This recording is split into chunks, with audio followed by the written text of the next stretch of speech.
Thank you all so very much for joining us here for the El Paso History Radio Show, airing in this pre-recorded episode on News Radio 690 KTSM.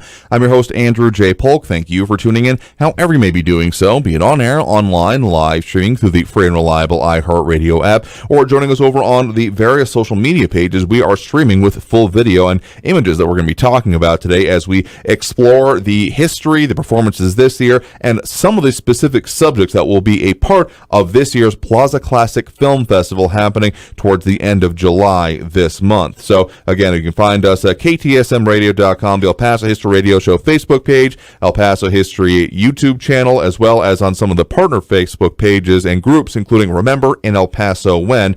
And this is, of course, the place where we say Texas history begins in El Paso. And we do have a history moment today at the top of hour 2 from documentary filmmaker Jackson Polk, talking today about the missing Pattersons and the long-running mystery surrounding those circumstances. So, joining us here in studio today, I am joined here by, from my left to right, Jaime Mendez, a Program Advisory Committee, and Doug Pullen, Program Director with the Plaza Classic Film Festival. So thank you both very much for joining us here today. Thank you. Thank you.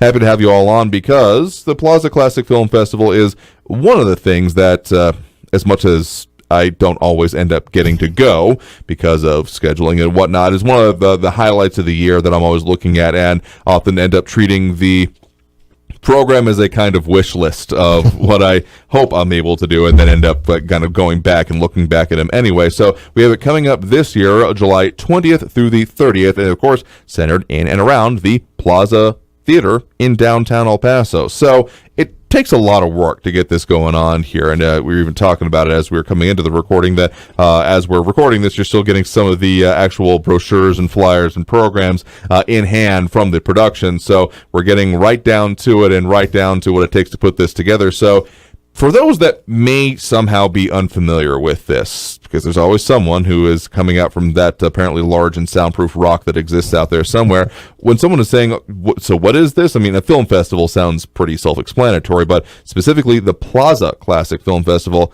kind of where do you start for someone who just has not heard of it somehow?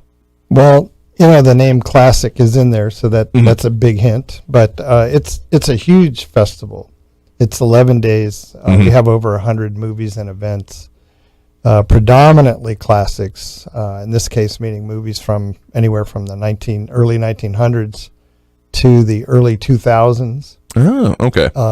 We've had big discussions in our committee in recent months about how all the movies from the 90s are now 30 years old. And yeah, okay. And, which means the 80s are 40 years old and so on. And but that's a lot of it. We also work in a lot of newer things, or in this case, like we have a couple of premieres. We also have a local film showcase that's part of this. We've added a screenwriting competition to it and things like that. So it's sort of an ever-evolving event, but the core is the same, which is the focus on classic films. Classic films, which as is kind of shown by at least one of the things that, not exactly showing, but you have a lot of events that go on around this, because you also do have major guests that come in, including some of your headliners this year. We'll talk a little bit further about them, but you've got, among other things, Edward James Olmos and Helen Hunt. They're going to be joining us and going to specifically be doing like talks and in and around a couple of the films that we'll be showing for each of them, right? Right, yeah. We usually bring in a couple of major name artists to appear with some of their films, and they're usually on opposite weekends because we're over 2 weekends. Sure. This year, it just worked out that this was the weekend that they could come. So Olmos, who we've been trying to get for about 5 years, going back to 2018, he's going to appear with Stand and Deliver on Friday, July 28th. Right. He was nominated for an Oscar for that. And then on Saturday the 29th, at a matinee showing, he'll appear with The Ballad of Gregorio Cortez, which is a not very well-known film. He was one of the producers of that film, or his company was. And that was tells a true story about something that happened in Texas in the early 1900s. And then Helen Hunt, who kind of represents our first foray into somebody a little bit, quote-unquote, younger than some of our typical guests. She's only 60 instead of 70 or 80. She's going to appear with As Good as It Gets on the 29th, July 29th. She was an Academy Award winner for that, opposite Jack Nicholson. And then on Sunday, the 30th, the last day of the festival, she'll appear with a matinee of Twister, which was, I think, her biggest box office movie. Jaime, am I right? I believe headlining anyway. Yes. Yeah. Okay. That, I guess you think about it that way. I just remember it being terrifying when I was young, but that's a separate issue. And part of the thing that y'all kind of focus on with this is not even just hey, let's see a cool movie, because, I mean, that's also certainly a part of it, but also the kind of nostalgia, the throwbacks, I mean, the whole classic nature of it is to, bring up memories for people both of, their own lives and of the Plaza Theater itself, honestly, right? Yeah, and we'll get you some tickets to that so you can get over the trauma of seeing it. I'm just saying, like that lightning and supernatural forces. I got you. The flying cow is worth the admission itself. But to your question, yes. If you think of these as time capsules in a way of the time in which they were made, but also when you saw it the first time, right. if you have seen it, it's taking you back. So there's a nostalgic element to it, but it's also educational in the respect that, that was going on back then, or that kind of thing, or the studios, when the studio system was in operation, they only turned out these kinds of movies, whatever. But that's part of it too. There's history lessons mixed in, I guess you could say. Yeah, because of course, like you said, the time capsule aspect of each one is a product of the time in which they were made and have their interesting formulations, blind spots, even stuff that, I mean, even from as recently as the 90s, things may, from the current standpoint, think, they did it that way, as of something that may not be currently done. I mean, how many phrases are often used? Man, they can't make that movie anymore, or stuff like that coming up. So you kind of play around with that, and again with the history here in El Paso, because I mean the plaza itself is a significant and major. I mean, it's been there for I forget how many decades now. Well, it's going to be 93 years old officially on September 12th. Mm-hmm. So, I mean, that's its own birthday to celebrate there. We got some of the pictures of both when it was, announced, some of the beginnings of it back when, again, at the very least, the roads were very different back in those time frames here, and some of the premieres and other things that happened around those times. So even just going down and seeing the location, and we even got at least one example, because there's classics in a lot of different ways, but there's even movies that are previously having shown in the theater that you're going to be playing as well, like Dr. No, as we're showing here. So this is the original marquee when it was a new release at that point at the Plaza, and so you're going to be showing that as, again, part of this year's film festival. Yeah, it'll actually be 60 years since it showed at the Plaza Theater. The photo you're showing was taken by Jay Duncan, who's also on our program committee with Jaime, and it's going to be published in a new book about Dr. No, published by Taschen Publishers, which is a real high-end company. It's coming out later this year. And of course, Jay Duncan, previous guest on the show, and we talked about this last year, some of the previous things. And he actually took this photo back when it originally came out, along with another one showing a similar type of showing a little bit later on, and how they would almost completely transform the marquee back then. I mean, that's not just a digital sign they're lining up. They had to change around the lettering to show the birds, or then in this case again Ian Fleming's Dr. No. So it's quite the endeavor to show it's a single screen deal. They had an art department, and that art department would create most of their displays. I mean, they would get materials supplied, but they also created original work.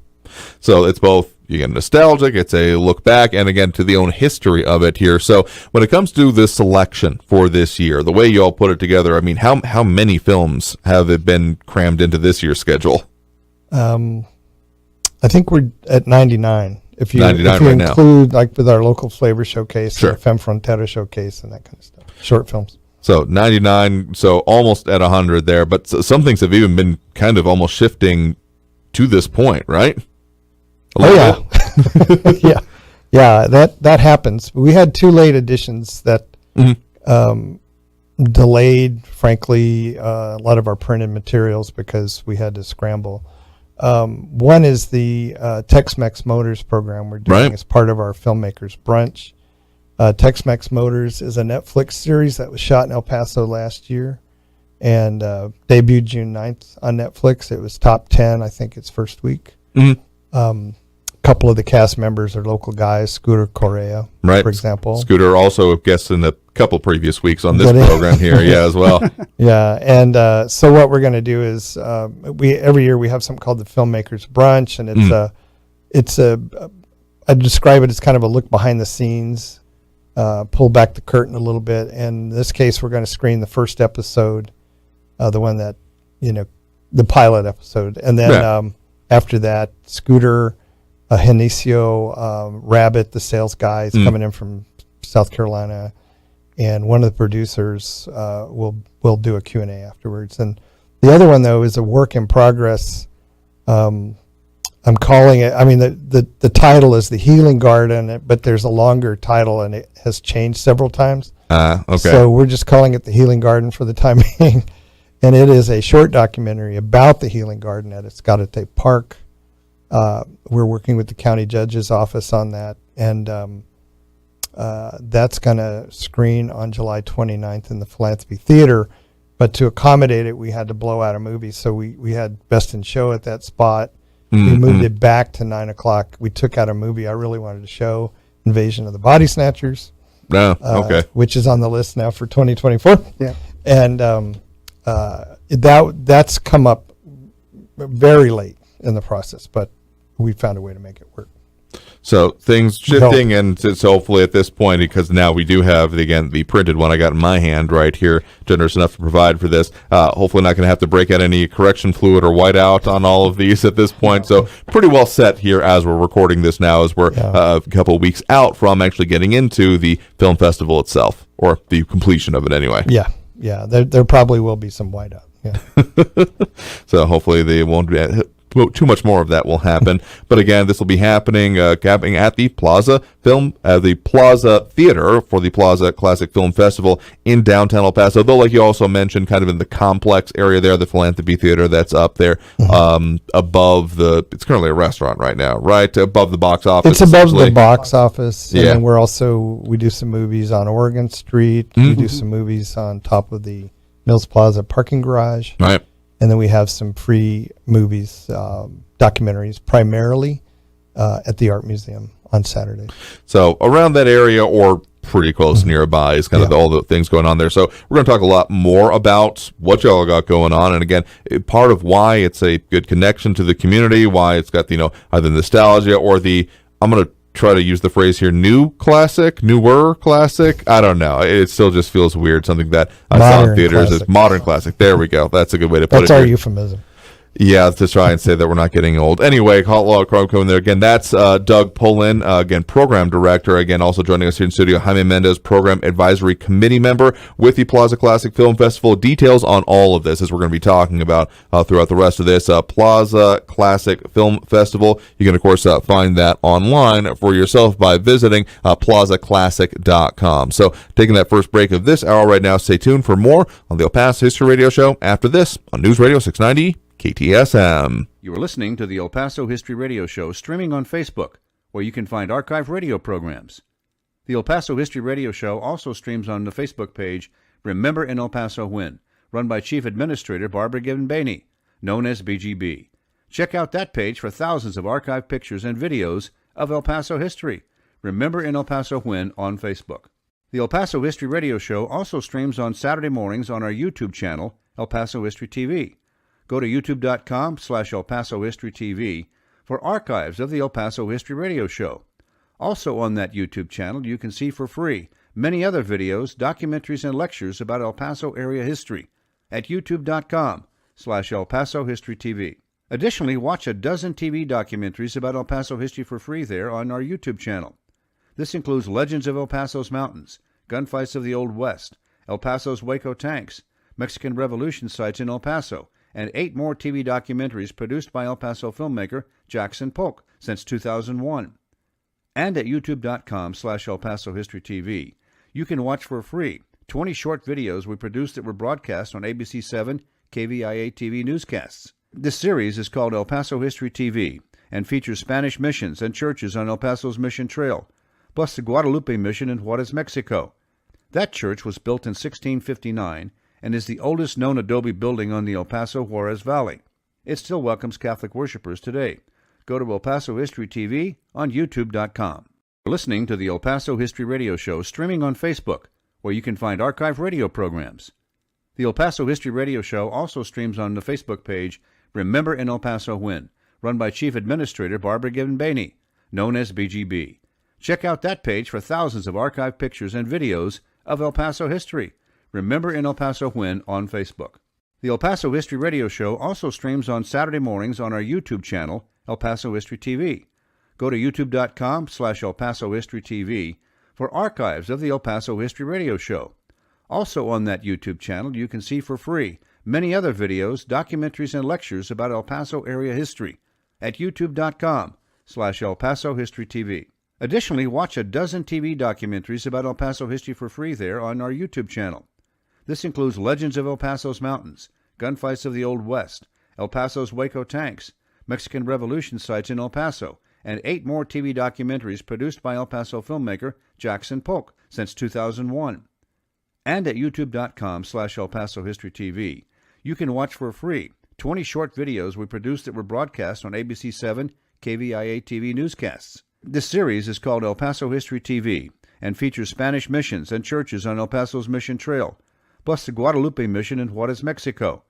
That church was built in 1659 and is the oldest known adobe building on the El Paso Juarez Valley. It still welcomes Catholic worshipers today. Go to El Paso History TV on youtube.com. You're listening to the El Paso History Radio Show streaming on Facebook, where you can find archive radio programs. The El Paso History Radio Show also streams on the Facebook page Remember in El Paso When, run by Chief Administrator Barbara Gibbon-Bainey, known as BGB. Check out that page for thousands of archived pictures and videos of El Paso history. Remember in El Paso When on Facebook. The El Paso History Radio Show also streams on Saturday mornings on our YouTube channel, El Paso History TV. Go to youtube.com/El Paso History TV for archives of the El Paso History Radio Show. Also on that YouTube channel, you can see for free many other videos, documentaries, and lectures about El Paso area history at youtube.com/El Paso History TV. Additionally, watch a dozen TV documentaries about El Paso history for free there on our YouTube channel. This includes Legends of El Paso's Mountains, Gunfights of the Old West, El Paso's Waco Tanks, Mexican Revolution sites in El Paso, and 8 more TV documentaries produced by El Paso filmmaker Jackson Polk since 2001. And at youtube.com/El Paso History TV, you can watch for free 20 short videos we produced that were broadcast on ABC 7 KVIA TV newscasts. This series is called El Paso History TV and features Spanish missions and churches on El Paso's Mission Trail, plus the Guadalupe Mission in Juarez, Mexico. That church was built in 1659 and is the oldest known adobe building on the El Paso Juarez Valley. It still welcomes Catholic worshipers today. Go to El Paso History TV on youtube.com. Thank you all so very much for joining us here for the El Paso History Radio Show, airing in this pre-recorded episode on News Radio 690 KTSM. I'm your host, Andrew J. Polk. Of course, we are the El Paso History Radio Show over on Facebook. You can go there for our weekly promo announcements on the shows coming up each and every week. And you can also find us on other streaming places, including YouTube, Twitter, and Twitch.tv these days, either under El Paso History, El Paso History Radio Show, or Andrew J. Polk. And specifically the YouTube channel, youtube.com/El Paso History TV. Again, one of the better external archives. If you don't have a Facebook login, YouTube's a little bit better with that. If you want to see both the episode as we are airing it, premiering it each Saturday, the previous ones, all the ones we've been doing on that platform for the last few years now at this point, but also the entire series of El Paso Gold DVDs from Capstone Productions, covering more than the last couple of decades of documentary film production here in town, uploaded completely free for viewing at your leisure, plus the more recent 20 ABC 7 TV series from El Paso History TV featuring Bernie Sargent in front of the camera. I was behind it doing the production work for a lot of that, investigating some of those history topics kind of for the next generation. And of course, I have to mention one of our advertisers at this point, and a reminder to support them as they support the show. Pepe's Restaurant in Canutillo is open for in-house dining back after their brief break around the July 4th holiday, 6761 Donovan Drive. They will be open today, and we'll be heading out there, at least I will, right after this show concludes airing. So that number to call if you want to find them and place your order, even 915-877-2152. That's 915-877-2152. 952. And again, where they are at 6761 Donovan Drive, I often take Talbot right off of I-10 and head down that way to get over there. It's the home of the Juan and only Margarita. But again, joining us here in the studio right now, we do again have Jaime Mendez, a Program Advisory Committee member, and of course Doug Pullen, Program Director with the Plaza Classic Film Festival. So when it comes to putting this all together, I don't think that, given the polish that you all put into it, even if things were still changing, the program aspect of it, just the wrangling, just the looking at, I don't know if I can truly make this look, but the schedule is anything that you cannot describe it as anything besides jam-packed. There's a lot in there. So wrangling that, I don't think anyone would reasonably be thinking that, yeah, y'all just kind of throw this together, right? It's a lot that goes into to make this happen. And so when it comes to then the Program Advisory Committee, there's a lot that goes behind the scenes, I am positive of.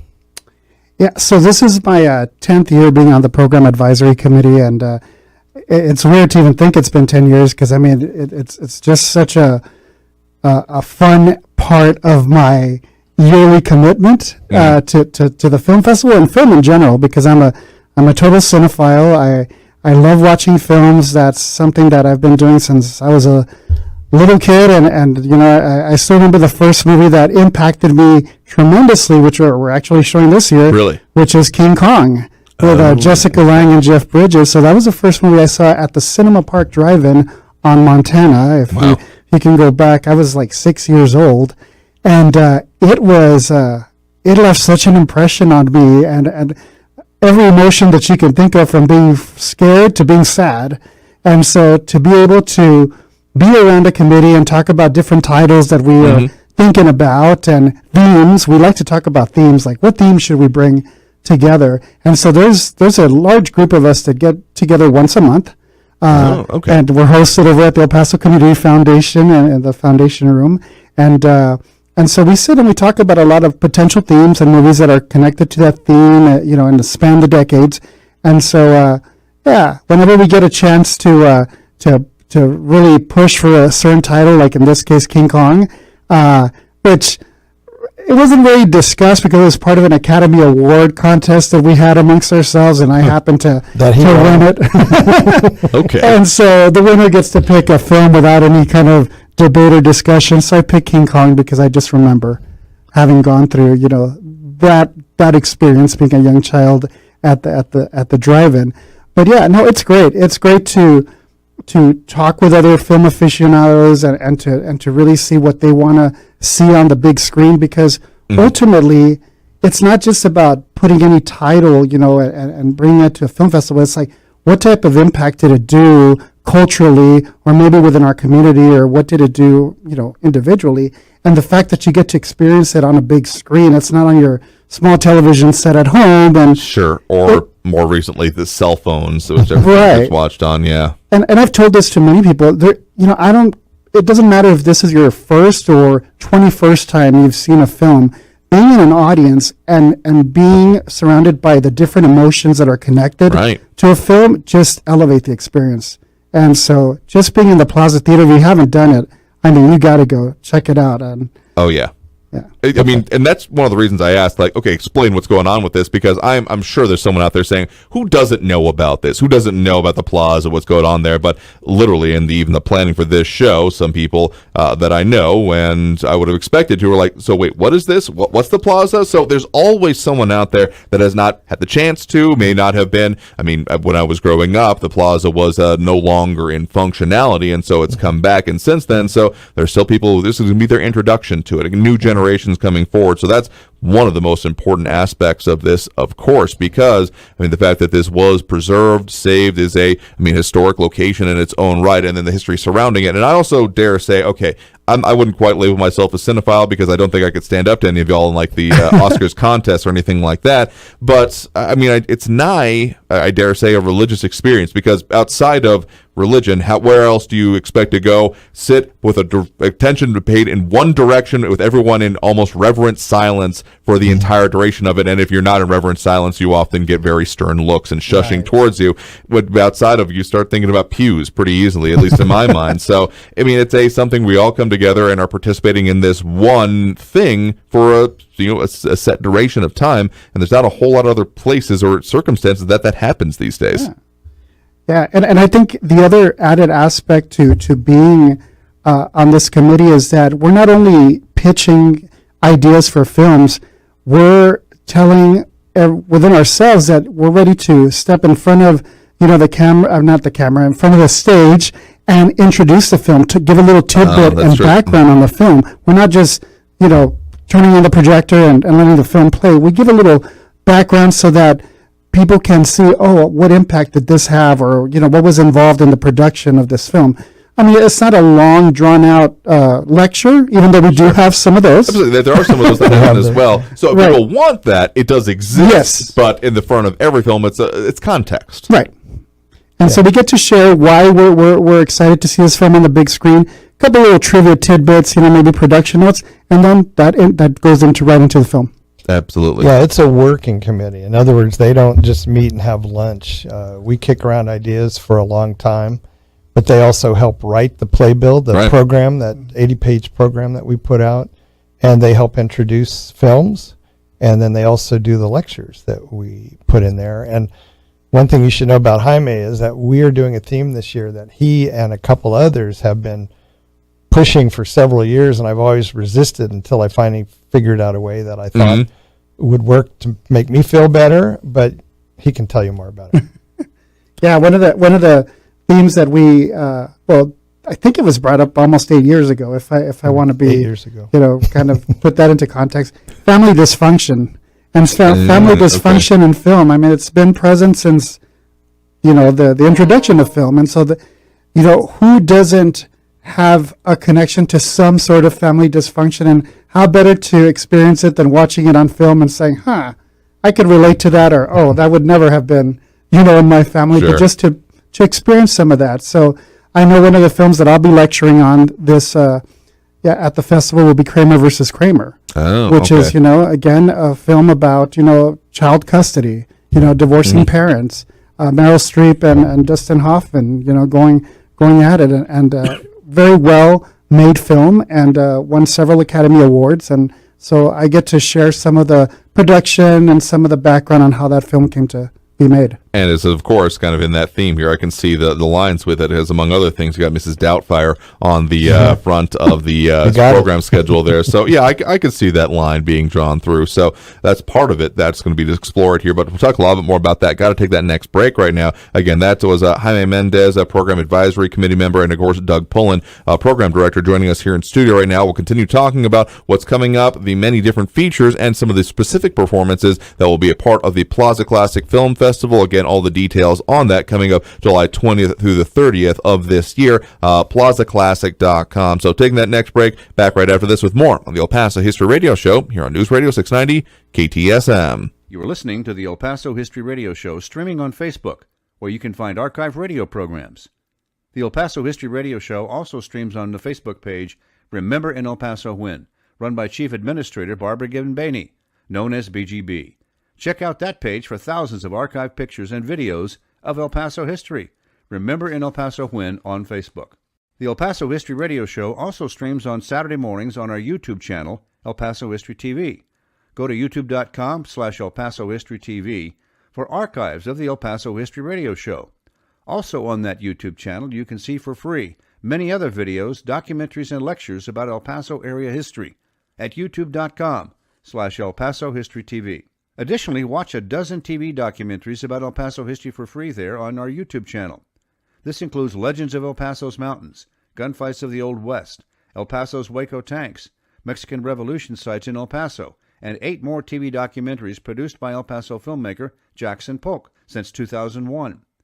And at youtube.com/El Paso History TV, you can watch for free 20 short videos we produced that were broadcast on ABC 7 KVIA TV newscasts. This series is called El Paso History TV and features Spanish missions and churches on El Paso's Mission Trail, plus the Guadalupe Mission in Juarez, Mexico. That church was built in 1659 and is the oldest known adobe building on the El Paso Juarez Valley. It still welcomes Catholic worshipers today. Go to El Paso History TV on youtube.com.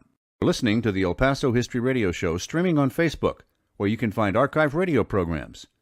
The El Paso History Radio Show also streams on the Facebook page Remember in El Paso When, run by Chief Administrator Barbara Gibbon-Bainey, known as BGB. Check out that page for thousands of archived pictures and videos of El Paso history. Remember in El Paso When on Facebook. The El Paso History Radio Show also streams on Saturday mornings on our YouTube channel, El Paso History TV. Go to youtube.com/El Paso History TV for archives of the El Paso History Radio Show. Also on that YouTube channel, you can see for free many other videos, documentaries, and lectures about El Paso area history at youtube.com/El Paso History TV. Additionally, watch a dozen TV documentaries about El Paso history for free there on our YouTube channel. This includes Legends of El Paso's Mountains, Gunfights of the Old West, El Paso's Waco Tanks, Mexican Revolution sites in El Paso, and 8 more TV documentaries produced by El Paso filmmaker Jackson Polk since 2001. And at youtube.com/El Paso History TV, you can watch for free 20 short videos we produced that were broadcast on ABC 7 KVIA TV newscasts. This series is called El Paso History TV and features Spanish missions and churches on El Paso's Mission Trail, plus the Guadalupe Mission in Juarez, Mexico. That church was built in 1659 and is the oldest known adobe building on the El Paso Juarez Valley. It still welcomes Catholic worshipers today. Go to El Paso History TV on youtube.com. You're listening to the El Paso History Radio Show streaming on Facebook, where you can find archived radio programs. The El Paso History Radio Show also streams on the Facebook page Remember in El Paso When, run by Chief Administrator Barbara Gibbon-Bainey, known as BGB. Check out that page for thousands of archived pictures and videos of El Paso history. Remember in El Paso When on Facebook. The El Paso History Radio Show also streams on Saturday mornings on our YouTube channel, El Paso History TV. Go to youtube.com/El Paso History TV for archives of the El Paso History Radio Show. Also on that YouTube channel, you can see for free many other videos, documentaries, and lectures about El Paso area history at youtube.com/El Paso History TV. Additionally, watch a dozen TV documentaries about El Paso history for free there on our YouTube channel. This includes Legends of El Paso's Mountains, Gunfights of the Old West, El Paso's Waco Tanks, Mexican Revolution sites in El Paso, and 8 more TV documentaries produced by El Paso filmmaker Jackson Polk since 2001. And at youtube.com/El Paso History TV, you can watch for free 20 short videos we produced that were broadcast on ABC 7 KVIA TV newscasts. This series is called El Paso History TV and features Spanish missions and churches on El Paso's Mission Trail, plus the Guadalupe Mission in Juarez, Mexico. That church was built in 1659 and is the oldest known adobe building on the El Paso Juarez Valley. It still welcomes Catholic worshipers today. Go to El Paso History TV on youtube.com. Welcome back to the El Paso History Radio Show, airing in this pre-recorded episode on News Radio 690 KTSM. I'm your host, Andrew J. Polk. Thank you for tuning in, however you may be doing so, be it on air, online, live, streaming through the free and reliable iHeartRadio app, or joining us over on the various social media pages. We're up on and streaming these days. Always appreciate the people chiming in, letting us know where they're tuning in from across the borderland and across the country, sometimes even the world. And, of course, if you want to keep doing that there, we have all the different channels that you can find us on, whatever works best for y'all. Of course, want to take a moment to mention some of our great partners in promoting different aspects of El Paso's history, including the great group over at Celebration of Our Mountains, back up and with events on their calendar already going on this month, including a couple of things already gone by in recent days, including hikes and things, but some of the ones coming up, because they're always doing hikes, such as the Night Critter Crawl at the Franklin Mountains State Park and the Upper Sunset and Tom Mays hike, also in the Franklin Mountains State Park. They do are, of course, having their now monthly socials for the Celebration of Our Mountains over at Ardovino's Desert Crossing, 1 Ardovino's Drive in Sunland Park, New Mexico, from 6 to 8 p.m. the last Thursday of every month. So if you want to find out, get more involved with them, and particularly talk about hosting some of their tours and events or being a part of them, again, check them out there, or you can also drop them a line. Have to visit their website, celebrationofourmountains.org. Might just be a better thing to search that up on your search engine of choice, Celebration of Our Mountains. Or again, you can also drop them a line at their email with their new and returning president, actually, Philip Goodell, 43 at gmail.com. That's PHILIPGOODELL 43 at gmail.com. of course, a previous guest on the show here in their own right, and a lot of good events going on. They also have a lot of collaboration, again, with the Franklin Mountain State Park, so a lot of events happening there as well.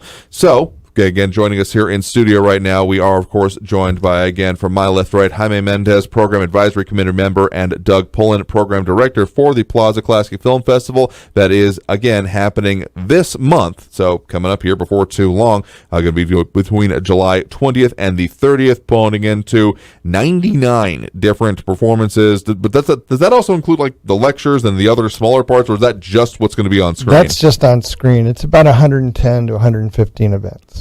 So it's quite the jam-packed week, spanning parts of 2 weeks in any case here. And, of course, the lead-up to it is pretty significant. So right before the break, we were mentioning something about some of the themes that you all got coming up, the kind of family functional, putting the fun in dysfunctional, right, part of it. Yeah, we're calling it Function Junction. Dysfunction Junction. Right? Junction, so something like that, and a lot of different themes. Again, some of the highlights of that one being, among other things, Mrs. Doubtfire. There's an argument to be made with Stand and Deliver, though that's not necessarily on the family part of it. But Austin Powers and Goldmember is part of that. That definitely has family dysfunction. Little Miss Sunshine. So there's a lot of different ones there. So that's the themes that you all draw through this are often fascinating, because as much as there's just a lot of like classic films, some that I've seen, some that I'm like, oh man, I always wanted to see that. At least that's my personal experience, which I'm sure y'all hope people get out of this kind of a thing.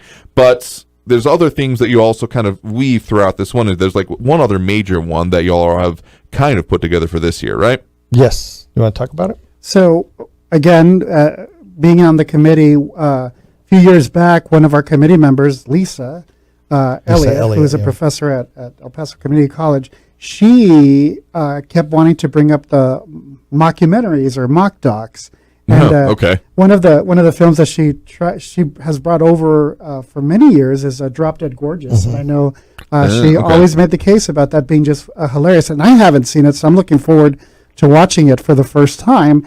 But then we started talking about Best in Show and This Is Spinal Tap, and it just kind of blew up into this wonderful discussion about all the different mockumentaries out there. And Doug, what else can you add to that? Well, I've always liked the idea, but I felt like to do it, we had to bring back This Is Spinal Tap. Sure. Which had shown, I think, in the 2012 or 2013 festival outside. And the problem with the outside showings at that time at Arts Festival Plaza was dialogue was hard to hear because of the ambient noise. But the movie had been unavailable for a while due to some lawsuits from cast members over songwriting, over music publishing royalties. We were able to, with the help of a guy who used to be the distributor, we were able to contact a company in London that had the rights. And then they they approved it, and then they put us in touch with another company in Hollywood, which is essentially an accounting firm. And they're handling it because if you think about, the lawsuit over the royalties, it's a great way to make sure every penny is counted. So after we show it, and it'll be this kickoff, if you will, of this thread. After we show it, we turn in a report to them that breaks down, here's how many people showed up, here's what they paid, blah, blah, blah. Wow. So that gets a little bit intense. It kind of sounds there. Yeah. So that's an interesting one. So when is that one going to be showing specifically? This is Spinal Tap. On Saturday, July 22. It's after Peter Pan. We're showing the Disney Peter Pan, which is a shorter film. So it's actually a 9:30 start for Spinal Tap. That was another discussion, was trying to put it in a time slot that was a little more accessible. It works as a late night movie, but we don't need to be starting it at 11 o'clock at night. So 9:30 is a good time, I think. So yeah, that one's 9:30. It'll be in the Plaza Theater, the Kendall Kid Performance Hall. So the main one there. And so again, the full extensive schedule that y'all got. Again, are you going to be starting to hand these out shortly? Oh yeah, we've been handing them out to anybody who'll take them. Believe me. Gotcha. So be finding those around the community before too long, because with the many different things going on with that, I'll also note just along with that that's going to be happening at more or less the same time that the then Rocky Horror Picture Show is happening, and it's outside because you all doing that one on Oregon Street, right? Yeah, that's an annual thing. In fact, this one is our 15th annual outdoor showing, and it's also on July 22.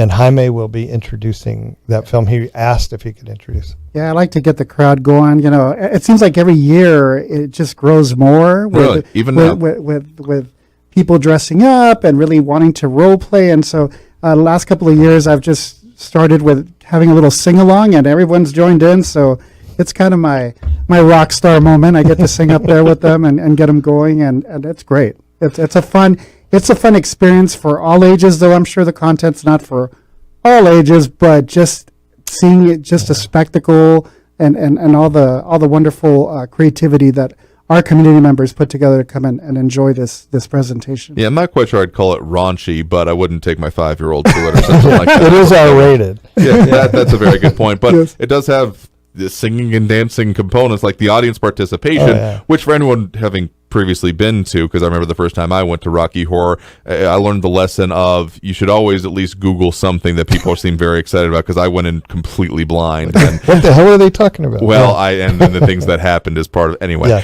Point is, And it's got great music. great music, great but then the props and the use of that. So anyone who is familiar with Rocky Horror may be thinking they're going to do what in the plaza? This is not in the plaza. Exactly. In its proper. It's outside for that very specific reason. We only hope for no rain. We've had some years where there's been rain out there, and then Yeah. the toilet paper and Oh, jeez. bread pieces. Yeah. I can Yeah, imagine. the hardcore people, when we had rain like that, they stuck it out. We had about 200 or 300 who some stayed out on their seats out in the rain, and others went under the awning of the Mills building. Oh, yeah. You know, but they stuck it out. Wow, that is intense and pretty hardcore in its own right. So that's some of the things that you're all doing, particularly with the starting weekend. But again, it spans all of it. And I mean, the anticipation is not that everyone will go to all of them as much as I might want to, among other things. Some do overlap, among others.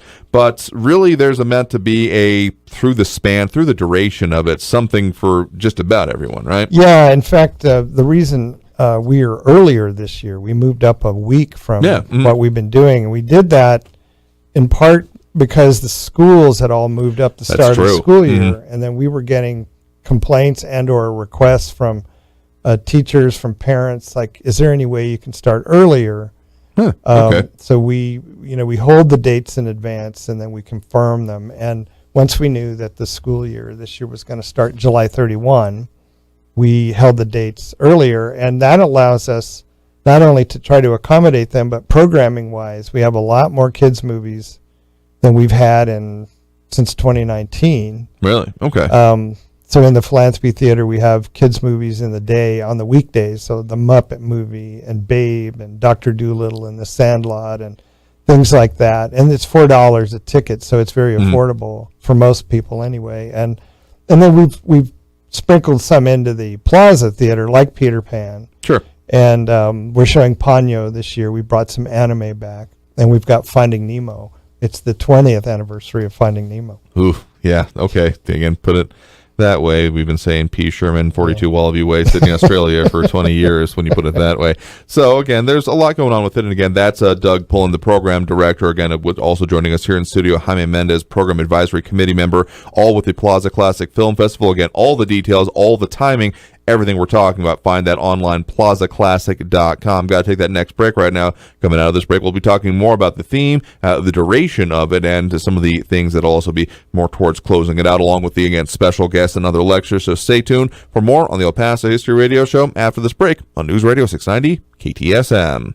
You are listening to the El Paso History Radio Show, streaming on Facebook, where you can find archive radio programs. The El Paso History Radio Show also streams on the Facebook page Remember in El Paso When, run by Chief Administrator Barbara Gibbon-Bainey, known as BGB. Check out that page for thousands of archived pictures and videos of El Paso history. Remember in El Paso When on Facebook.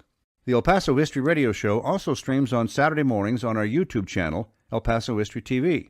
Go to youtube.com/El Paso History TV for archives of the El Paso History Radio Show. Also on that YouTube channel, you can see for free many other videos, documentaries, and lectures about El Paso area history at youtube.com/El Paso History TV. Additionally, watch a dozen TV documentaries about El Paso history for free there on our YouTube channel. This includes Legends of El Paso's Mountains, Gunfights of the Old West, El Paso's Waco Tanks, Mexican Revolution sites in El Paso, and 8 more TV documentaries produced by El Paso filmmaker Jackson Polk since 2001. And at youtube.com/El Paso History TV, you can watch for free 20 short videos we produced that were broadcast on ABC7 KVIA TV newscasts. This series is called El Paso History TV and features Spanish missions and churches on El Paso's Mission Trail, plus the Guadalupe Mission in Juarez, Mexico. That church was built in 1659 and is the oldest known adobe building on the El Paso Juarez Valley. It still welcomes Catholic worshipers today. Go to El Paso History TV on youtube.com. You're listening to the El Paso History Radio Show streaming on Facebook, where you can find archive radio programs. The El Paso History Radio Show also streams on the Facebook page Remember in El Paso When, run by Chief Administrator Barbara Gibbon-Bainey, known as BGB. Check out that page for thousands of archived pictures and videos of El Paso history. Remember in El Paso When on Facebook. The El Paso History Radio Show also streams on Saturday mornings on our YouTube channel, El Paso History TV. Go to youtube.com/El Paso History TV for archives of the El Paso History Radio Show. Also on that YouTube channel, you can see for free many other videos, documentaries, and lectures about El Paso area history at youtube.com/El Paso History TV. Additionally, watch a dozen TV documentaries about El Paso history for free there on our YouTube channel. This includes Legends of El Paso's Mountains, Gunfights of the Old West, El Paso's Waco Tanks, Mexican Revolution sites in El Paso, and 8 more TV documentaries produced by El Paso filmmaker Jackson Polk since 2001. And at youtube.com/El Paso History TV, you can watch for free 20 short videos we produced that were broadcast on ABC7 KVIA TV newscasts. This series is called El Paso History TV and features Spanish missions and churches on El Paso's Mission Trail, plus the Guadalupe Mission in Juarez, Mexico. That church was built in 1659 and is the oldest known adobe building on the El Paso Juarez Valley. It still welcomes Catholic worshipers today. Go to El Paso History TV on youtube.com. You're listening to the El Paso History Radio Show streaming on Facebook, where you can find archive radio programs. The El Paso History Radio Show also streams on the Facebook page Remember in El Paso When, run by Chief Administrator Barbara Gibbon-Bainey, known as BGB. Check out that page for thousands of archived pictures and videos of El Paso history. Remember in El Paso When on Facebook. The El Paso History Radio Show also streams on Saturday mornings on our YouTube channel, El Paso History TV. Go to youtube.com/El Paso History TV for archives of the El Paso History Radio Show. Also on that YouTube channel, you can see for free many other videos, documentaries, and lectures about El Paso area history at youtube.com/El Paso History TV. Additionally, watch a dozen TV documentaries about El Paso history for free there on our YouTube channel. This includes Legends of El Paso's Mountains, Gunfights of the Old West, El Paso's Waco Tanks, Mexican Revolution sites in El Paso, and 8 more TV documentaries produced by El Paso filmmaker Jackson Polk since 2001. And at youtube.com/El Paso History TV, you can watch for free 20 short videos we produced that were broadcast on ABC7 KVIA TV newscasts. This series is called El Paso History TV and features Spanish missions and churches on El Paso's Mission Trail, plus the Guadalupe Mission in Juarez, Mexico. That church was built in 1659 and is the oldest known adobe building on the El Paso Juarez Valley. It still welcomes Catholic worshipers today. Go to El Paso History TV on youtube.com. Thank you all so very much for joining us here for the El Paso History Radio Show, airing in this pre-recorded episode on News Radio 690 KTSM. I am your host, Andrew J. Polk. Of course, some of our other great partners in promoting different aspects of El Paso's history, including Rick Kern's music podcast, talkandrockradio.com. You can find them online, talkandrockradio.com, with a lot of remembrances and a lot of different features of both performers, performances, performance venues, acts that have come through town, all of that, including one of his most recent ones, Talking and Rocking with Rocky Robinson, Frankie Valli's music director, among other things. And so a lot of back-end production for already, well through 2023. And so check them all out, all of the ones he's come out with this and in previous years. Again, online, talkandrockradio.com. Of course, I have to take a moment to mention some of our other sponsors and some great supporters of the program, including Economy Wholesale Grocers with 2 locations in El Paso, 1500 East Paisano and 411 North Zaragoza. Economy Wholesale Grocers, Economy Cash and Carry, part of history in their own right, and of course, proud sponsors of the El Paso History Radio Show. But again, joining us here in studio right now We do have a Jaime Mendez, Program Advisory Committee member, and Doug Pullen, Program Director with the Plaza Classic Film Festival. So we've mentioned some of the themes, some of the progression, some of the major historical aspects and importance of it, but let's just take it through kind of its conclusion here because, okay, starting July 20th, the one that kicks off the film festival will be The Never-Ending Story, which is kind of apropos, I guess. Sounds like a pretty good one to start off with there at 1 p.m. on Thursday, July 20th in the Philanthropy Theater. And then the crescendo, the finale of the whole film festival, you can bring back to one that seems like it'll be really well fit. Not that any of these wouldn't, but really aptly fit into the grand scale and scheme of the Plaza Theater itself there with, what is that final one going to be? Batman. Tim Burton's Batman. Yeah, the 1989 Batman, which has Michael Keaton. Which has, I mean, he's with his own, actually reprising that role, if I'm not mistaken. With the Flash. Yeah. So, again, even lines to the current drawn there. But that one of all of the Batmans, that one seems like it would be particularly well suited to be seen in the Plaza Theater because of, I'm not exactly going to call it melodrama, but there's some elements of it, let's be honest, in that one, if I remember correct, if I'm thinking about it correctly. And the look of that film on a 43-foot screen, how can you resist? Yeah, absolutely. So what made you want to do that one as kind of the finale or the progression that you've seen throughout all of it? It wasn't originally going to be that. No, really? The original idea, I had this little spark, and I remember telling the committee, hey, what do you think about opening with Never-Ending Story and finishing with Indiana Jones and the Last Crusade? Kind of, hey, it's continuing, but this is the last one this year. And that was kind of the book ending. And then Paramount, who we work with, originally said we could get Last Crusade, but once they had a hard opening for the new Dial of Destiny, they did take everything off the market. That's normal behavior. So we couldn't do Last Crusade. I had asked about Batman. We were in the same situation. We originally had Batman lined up for a Wednesday night.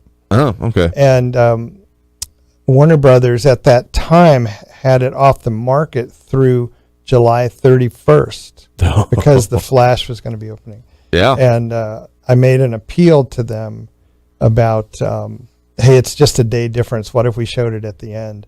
They came back to me within a week and just said, well, we've decided to change the embargo dates, and because The Flash ended up opening in June, and I think they... Oh, it's true. And, I don't know, I'm speculating, but all the controversy surrounding Ezra Miller, maybe they weren't sure about the box office prospects of this movie. So either way, they moved the dates up, and that made it available. And I think we were kind of right in the beginning of when it would be available, so something like that. Okay. So that's why it's closing. But last year, when Jaime won our Oscar contest, the movie he chose was Superman. No, okay. Christopher Reeve. We showed it it was our last movie, and it had a really good turnout.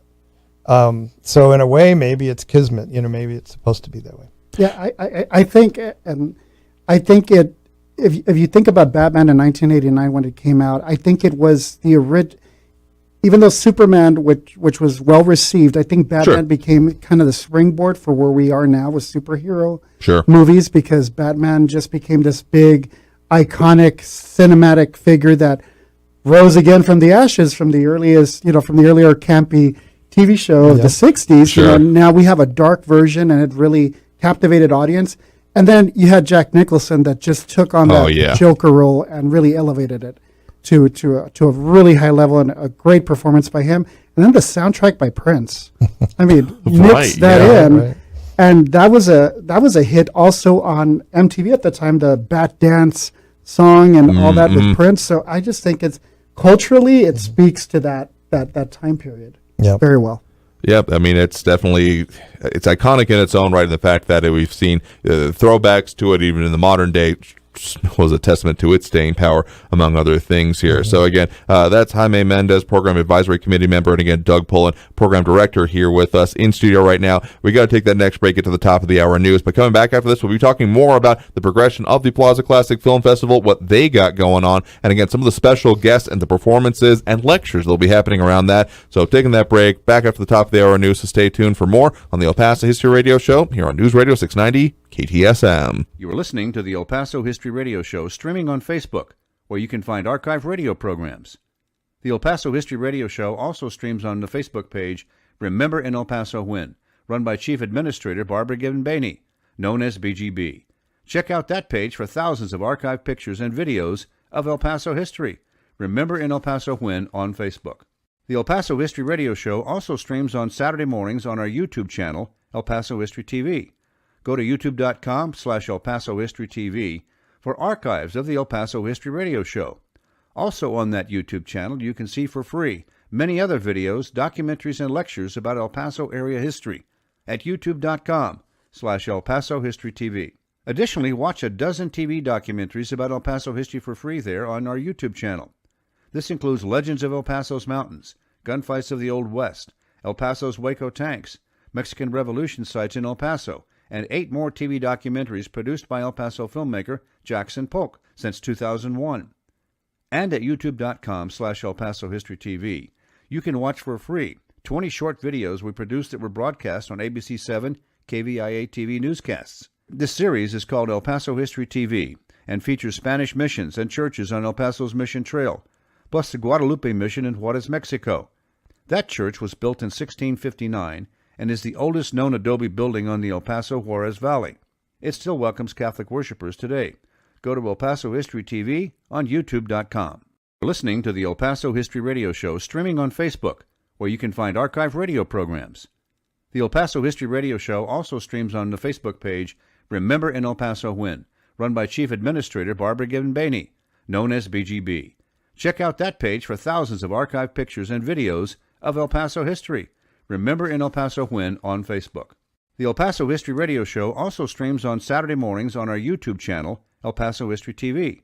Go to youtube.com/El Paso History TV for archives of the El Paso History Radio Show. Also on that YouTube channel, you can see for free many other videos, documentaries, and lectures about El Paso area history at youtube.com/El Paso History TV. Additionally, watch a dozen TV documentaries about El Paso history for free there on our YouTube channel. This includes Legends of El Paso's Mountains, Gunfights of the Old West, El Paso's Waco Tanks, Mexican Revolution sites in El Paso, and 8 more TV documentaries produced by El Paso filmmaker Jackson Polk since 2001.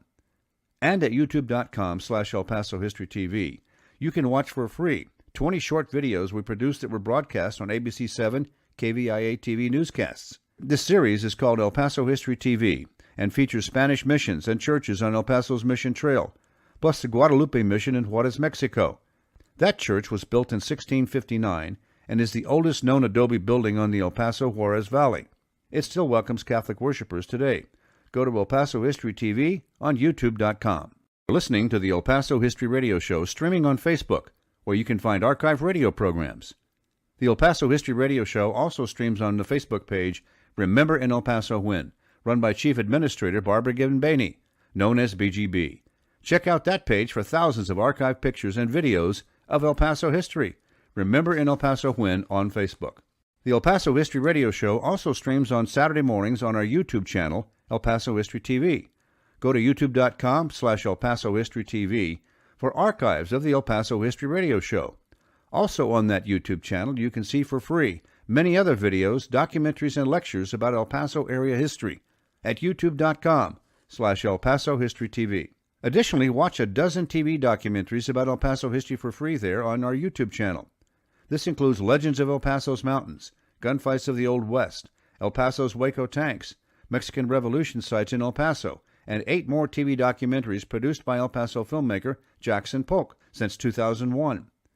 And at youtube.com/El Paso History TV, you can watch for free 20 short videos we produced that were broadcast on ABC7 KVIA TV newscasts. This series is called El Paso History TV and features Spanish missions and churches on El Paso's Mission Trail, plus the Guadalupe Mission in Juarez, Mexico. That church was built in 1659 and is the oldest known adobe building on the El Paso Juarez Valley. It still welcomes Catholic worshipers today.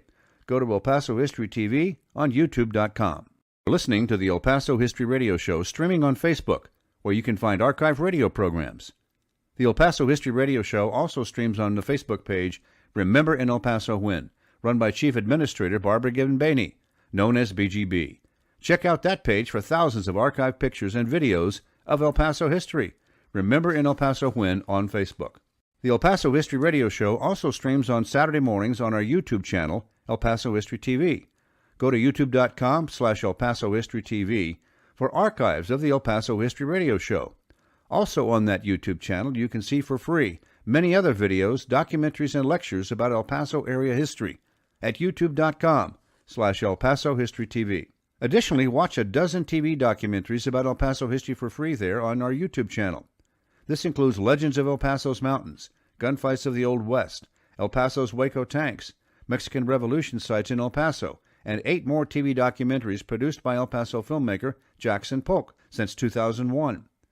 And at youtube.com/El Paso History TV, you can watch for free 20 short videos we produced that were broadcast on ABC 7 KVIA TV newscasts. This series is called El Paso History TV and features Spanish missions and churches on El Paso's Mission Trail, plus the Guadalupe Mission in Juarez, Mexico. That church was built in 1659 and is the oldest known adobe building on the El Paso Juarez Valley. It still welcomes Catholic worshipers today.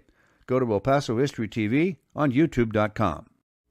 Welcome back to the El Paso History Radio Show, airing in this pre-recorded episode on News Radio 690 KTSM. I'm your host, Andrew J. Polk. Thank you for tuning in, however you may be doing so, be it on air, online, live, streaming through the free and reliable iHeartRadio app, or joining us over on the various social media pages. We're up on these days, Facebook, the YouTube, Twitter, and Twitch.tv, either under El Paso History, El Paso History Radio Show, El Paso History TV, or Andrew J. Polk, depending on the platform, but find us on most of those here. Continue our conversation about the Plaza Classic Film Festival, the performances, and particularly in this hour we'll be getting into the special guests and their performances that they'll be both playing their previous movies and having the talks on. But starting off hour 2 of the program, as we usually do, with a history moment from documentary filmmaker Jackson Polk, talking this week about the mystery of the missing Pattersons.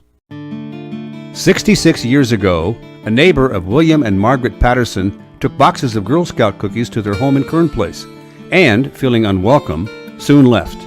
That was the last time anyone saw the El Paso couple, and the last lead in their missing persons file. The Pattersons, who lived in the 3000 block of Piedmont Drive, were last seen between March 5 and 6, 1957, according to police records. The Pattersons' disappearance during the height of the Cold War remains one of El Paso's great unsolved mysteries. It's still an open case. Any unsolved case for us is very frustrating, said Sergeant Jim Belknap, supervisor of the El Paso County Sheriff's Crime Against Persons Unit, who has worked the case on and off for more than 10 years. Over the years, people have come up with their own personal theories and ideas of what happened with Mr. and Mrs. Patterson. Those theories create mystery, and everybody loves a mystery, he said. Accounts of what happened to them have ranged from kidnapping to murder, with some believing they were killed and buried on the home's premises. When police searched the home, they found Mrs. Patterson's purse and Mr. Patterson's wallet. Former El Paso County Sheriff Leo Samaniego once theorized that the Pattersons were spies taking photos of area military installations, and then they dropped everything and left. William and Margaret were 52 and 42 years old, respectively, when they were last seen. They owned Patterson Photo Supply near downtown. Associates told police the couple went on an extended Florida vacation and later sent instructions to distribute their properties to friends, employees, and colleagues. The leads and theories went nowhere, but new tips occasionally surfaced. We continue to revisit the case and go back over the case from time to time, said Belknap, who began working on the case around 2005. Anytime we get new information from people who call in, we follow up on those leads. So what happened to the Pattersons? That remains a mystery to this day. I'm Jackson Polk with this history moment for the El Paso History Radio Show. And the mystery does continue from that one. They're having actually looked into parts of it myself over investigations over the years. It's quite the interesting circumstance. But, of course, we do have to mention some of our great partner groups in El Paso and in El Paso history work, including the great group Barbara Griffin-Bainey has put together over at the Facebook group Remember in El Paso When. You can check out that page for archive pictures galore. More than 34,000 members as of last check. So please remember, the administrators do work hard in putting together the photos with our history attached, and they do ask that if you share their photos, that you do give credit to their site. And a lot of credit to be given indeed to, again, Chief Admin, Owner, and Historian Barbara Given Baney, affectionately known as BGB, along with admins Rick Duncan, Rick Nahara, Margaret D. Smith, Jim Gerber, and moderators Ben Vincent, Dan Graves as well. It's no mean feat to keep such a large group on task and on track, because they do a very good job at making sure that it's focused on remembrances and the history of El Paso. So they're always looking for a few more good hands and eyeballs on the situation. So if you either want to join their administration or moderation staff, or just join the site itself, again, it's the Facebook group Remember in El Paso When. Remember in El Paso When.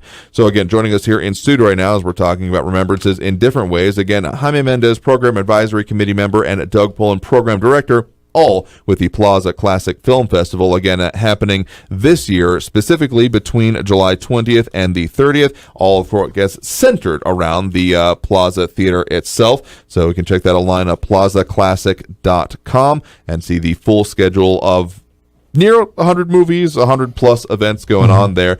And so part of what, again, you got going on, particularly these special events, so lectures baked into this as well, or talks might be a more generous way to put it here, is with some of the special guests that will be happening. So where do the actual talks, these pre-show things, when they're happening, it depends on the performance area, but particularly for those big ones, for the special guests, where will those talks actually be happening? You're talking about with the special guests? With the special guests. Those happen in front of the movie.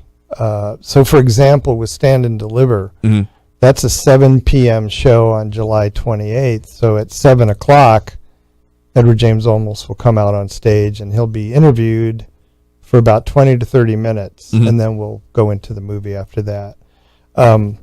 Same thing with the other movies that he's appearing with and Helen Hunt is appearing with. We always do them in front of the movie, and the idea there is that these movies have been around for a while. Presumably people have seen them at least once. Sure. And it's okay. Spoilers are okay in most of those cases. Gotcha. If it's a brand new movie, it's different. We do it after. So People of the Crossing, that's a premiere. That interview is a Q&A after the film. And so that one we'll talk a bit more about as well, because it's a history topic in its own right. So with the special guests, again, you mentioned it a little bit earlier, but specifically Edward James Olmos, I mean, he's iconic in his own right, and often, for a lot of people in our community and the culture we see around here, it's often very recognized. So Stand and Deliver, we have the image from the one scene, the finger man scene is all I'm going to say about it there. I mean, it's an iconic both scene and movie, and the impact that it continues to have. We were talking a little bit before that, even kind of growing up in your own right there, Doug, it was something that kind of got to you in a way that would have been, well, it was a little bit surprising at the time, right? Well, my experience was that I was living in Michigan at the time. I grew up in El Paso, but I was living in Michigan, which had a very small Mexican-American population and, much larger black population. So to see anything representing Mexican-American culture up there, to me in 1988 was unusual. And I had the same experience with Gregorio Cortez. I saw that, I think, in 83. That one had kind of a slow, delayed, roll out. And same kind of thing. It was unusual to see. And, of course, I didn't grow up Mexican American, so I didn't have that perspective. I just had the perspective of somebody from El Paso who, I was a stranger in a strange land when I lived in Michigan, especially the first few years, because everything was different and it was green. Jaime can speak much more to, what that movie's impact was on him, and same with Gregorio. Yeah, so as far as Stand and Deliver, if I remember, I was a senior in high school when the movie came out. Okay. And so I remember there was a heavy push from basically from the school district to have, field trips to go watch this film because of the inspirational impact it had on students, specifically in the Latino community. Sure. And I remember them not necessarily pushing Edward James Olmos as much, but more of Lou Diamond Phillips, because he had just come off of La Bamba about a year and a half prior. So that was kind of like what was attracting a lot of the youth to, I remember him from playing Richie Valens. Now he's in this movie. And that's what was, I guess, the connection to get students and families to go watch it because it was also partly bilingual. And so some of that was to ensure that the whole family could go watch and talk about the impact that teaching could make on students, and how students really have that intelligence within them that just needs to be pulled out by the right person so that they can shine. And so I just remember that being such a big thing around the school environment when I was growing up. Interesting that it was actually being used at the time here, because I mean it is controversial in its own right too. The idea of displaying not as in an idealized way or in a completely stereotypical way, though they do kind of mess with stereotypes. Sure. I mean, again, even that scene that we've got the picture from, I mean, he's famously, wearing essentially a fast food server outfit as in the whole Finger Man scene. Again, it's just, if you haven't seen it, it's definitely worthwhile to do so. So, I mean, it's an interesting one that it was even be used at that time as opposed to just in a retrospective as from the modern standpoint of, hey, this was significant and an important moment to have kind of marked that it was actually being used at the time. Right, and I think the fact that the Latino representation on film wasn't very heavily, present at that time. I think the fact that you had that on the big screen was connecting to certain certain communities, the Latino demographic, and that's what I think studios were very smart in working with the school districts, especially and heavily Hispanic areas, to say, hey, let's get people to watch this film and see if they can get a positive message, regardless of how some of that representation might have been. Just the overall message of, you have it in you to succeed, and it just depends on who you connect with. Well, that's an interesting way to put it here. So this is a pretty obvious choice then for, having the guest here, Edward James Olmos, and then one of his more impacting films. But, I mean, in the selection process and in deciding, okay, what ones to go here, particularly with, the secondary one, the ballad that you're talking about there of Gregorio Cortez, how is that then selection made whenever you're able to get the guests? Is it something that you're like, okay, we want them because of this movie, or just hey, this is a person who has done this type of work, and then we'll kind of see how it goes along with it? And in the case of that film, Ballad of Gregorio Cortez, that's how Olmos really kind of came onto our radar in the first place. Really? I mean, he was the guy we were aware of and, wish list kind of thing. Sure. But in 2018, Rialto, which is a boutique label, they were reissuing the film, and they had done a restoration and worked with him on it. And in fact, we're going to be showing a 35 millimeter print, which is it's the restored film on 35. But the guy there that I work with, he reached out and said, hey, Olmos might be available to help promote this. And I had memories of seeing it in Michigan not long after I had moved to Michigan. And it was one of many stories about atrocities against Mexican Americans in the, or in this case, early 1900s. I was completely unaware of. I didn't know it was the basis of a corrido. I didn't know there was a book that this was inspired by. Nothing. So that opportunity came up. We contacted almost directly, and he said, I'd love to do it, but, I'm shooting a new TV show during your dates. Oh. And that show was Mayans MC. And we have reached out to him subsequently and had the same issue he was shooting. But Mayans MC is concluded. It's done. And this time he was available. So it worked out. So it worked out that way. So then with that being the leading of this whole situation, then what was the process then to select then Stand and Deliver? I mean, again, obvious choice, but what then was kind of the process on the back end to it was twofold. One is, he was nominated for an Academy Award. Right. And those are quite often performances the artists are very proud of. So that was part of it.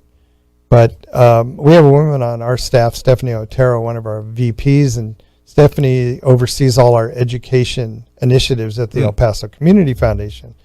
When I first told her back in 2018 about the possibility of it almost and mentioned Stand and Deliver, she said, that'd be great. It's a great way to honor teachers. And so it kind of works out. If you think about it, we moved up a week because of teachers asking us and parents.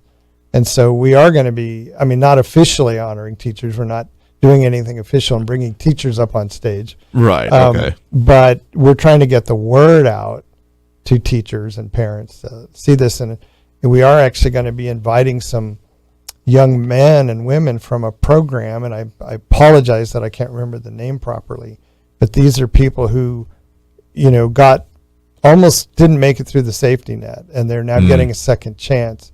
They're between, I think, the ages of 16 and 24. A lot of them are people who didn't make it through school and that sort of thing. We're going to invite a group of them to the film. Wow, excellent. So again, that's what we're talking about for Edward James Olmos. So then on the lighter side of it, I mean, there's also other serious things, but in a kind of a different way, of course, with your other special guest than Helen Hunt and her coming and doing this. I mean, as good as this gets, I mean, is a great film in its own right, if not quite the same type of maybe depth of cultural significance we're talking about here. But I mean, even then, for that selection process, then going about that, and then of course with Twister as again one of the top grossing ones as you mentioned here, so that makes a little bit of sense. But that process, how does that work then? Well, there's some aspects here. One is we talked about the idea of what if I'm 65.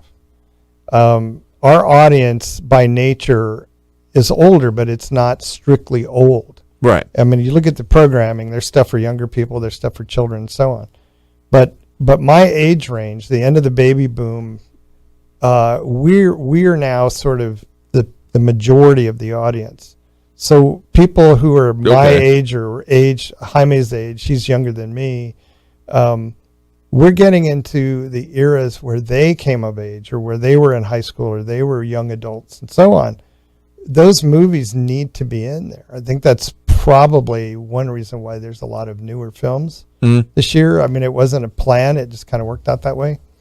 But in Hunt's case, I was communicating with an agent who works for a speakers bureau. Oh, and we have annual contact, and we don't really hire them to come in and do speeches, right? So I had just said, that's not our format, but here's what we do, and da-da-da. And just in one of our exchanges, he said, this sounds like something Helen would be interested in. And I wrote him back, like, Helen who? And he said, Helen Hunt. I said, really? That's intriguing. And so we pursued it. And again, in the case of As Good as It Gets, which came out in 97, she was not only nominated for, but received the Oscar for Best Actress. On top of that, she was on top of the world because she had a hit TV show, Mad About You. Oh, right. So a lot of people knew her from that show. She grew up in this industry. She was a child actor. Her father was a director. Her uncle was a director. So she's really kind of Hollywood royalty in a way. And she started out acting as a kid and then, as a teenager, and started making movies when she was in Girls Just Want to Have Fun, for example. And so we did kick around ideas. Different movies. Girls Just Want to Have Fun was one that was in play. Okay. But when she agreed to come in, by then, kind of whittled it down to As Good as It Gets. And Twister, which is probably the biggest box office success she's had, and she's had several. I mean, these two movies, Pay It Forward, What Women Want. I can't think of them all right Castaway, now. she was in Castaway. Thank you, yeah. Oh, yeah. I often forget her in place of Wilson, but yes. Smaller role. Yeah, absolutely. So, And she's very active. She's on a show right now called Blind Spotting. She does some directing. She does some writing, some producing. Interesting. So, again, that's some about the special guests here. And again, that was Doug Pullen, program director, speaking. And again, also joining us here in studio, Jaime Mendez, program advisory committee member, all with the Plaza Classic Film Festival. Again, all this stuff is coming up, and you can see the full list, the full schedule, how to get tickets, all that stuff. PlazaClassic.com. That's PlazaClassic.com. Taking that next break right now. Coming back with this and more on the El Paso History Radio Show on News Radio 690. KTSM. You are listening to the El Paso History Radio Show, streaming on Facebook, where you can find archive radio programs. The El Paso History Radio Show also streams on the Facebook page Remember in El Paso When, run by Chief Administrator Barbara Gibbon-Baney, known as BGB. Check out that page for thousands of archive pictures and videos of El Paso history. Remember in El Paso When on Facebook. The El Paso History Radio Show also streams on Saturday mornings on our YouTube channel, El Paso History TV. Go to youtube.com/El Paso History TV for archives of the El Paso History Radio Show. Also on that YouTube channel, you can see for free many other videos, documentaries, and lectures about El Paso area history at youtube.com/El Paso History TV. Additionally, watch a dozen TV documentaries about El Paso history for free there on our YouTube channel.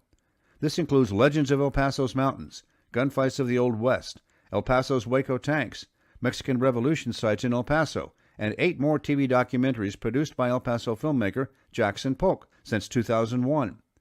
And at youtube.com/El Paso History TV, you can watch for free 20 short videos we produced that were broadcast on ABC7 KVIA TV newscasts. This series is called El Paso History TV and features Spanish missions and churches on El Paso's Mission Trail, plus the Guadalupe Mission in Juarez, Mexico. That church was built in 1659 and is the oldest known adobe building on the El Paso Juarez Valley. It still welcomes Catholic worshipers today. Go to El Paso History TV on youtube.com. You're listening to the El Paso History Radio Show streaming on Facebook, where you can find archive radio programs. The El Paso History Radio Show also streams on the Facebook page Remember in El Paso When, run by Chief Administrator Barbara Gibbon-Bainey, known as BGB. Check out that page for thousands of archive pictures and videos of El Paso history. Remember in El Paso When on Facebook. The El Paso History Radio Show also streams on Saturday mornings on our YouTube channel, El Paso History TV. Go to youtube.com/El Paso History TV for archives of the El Paso History Radio Show.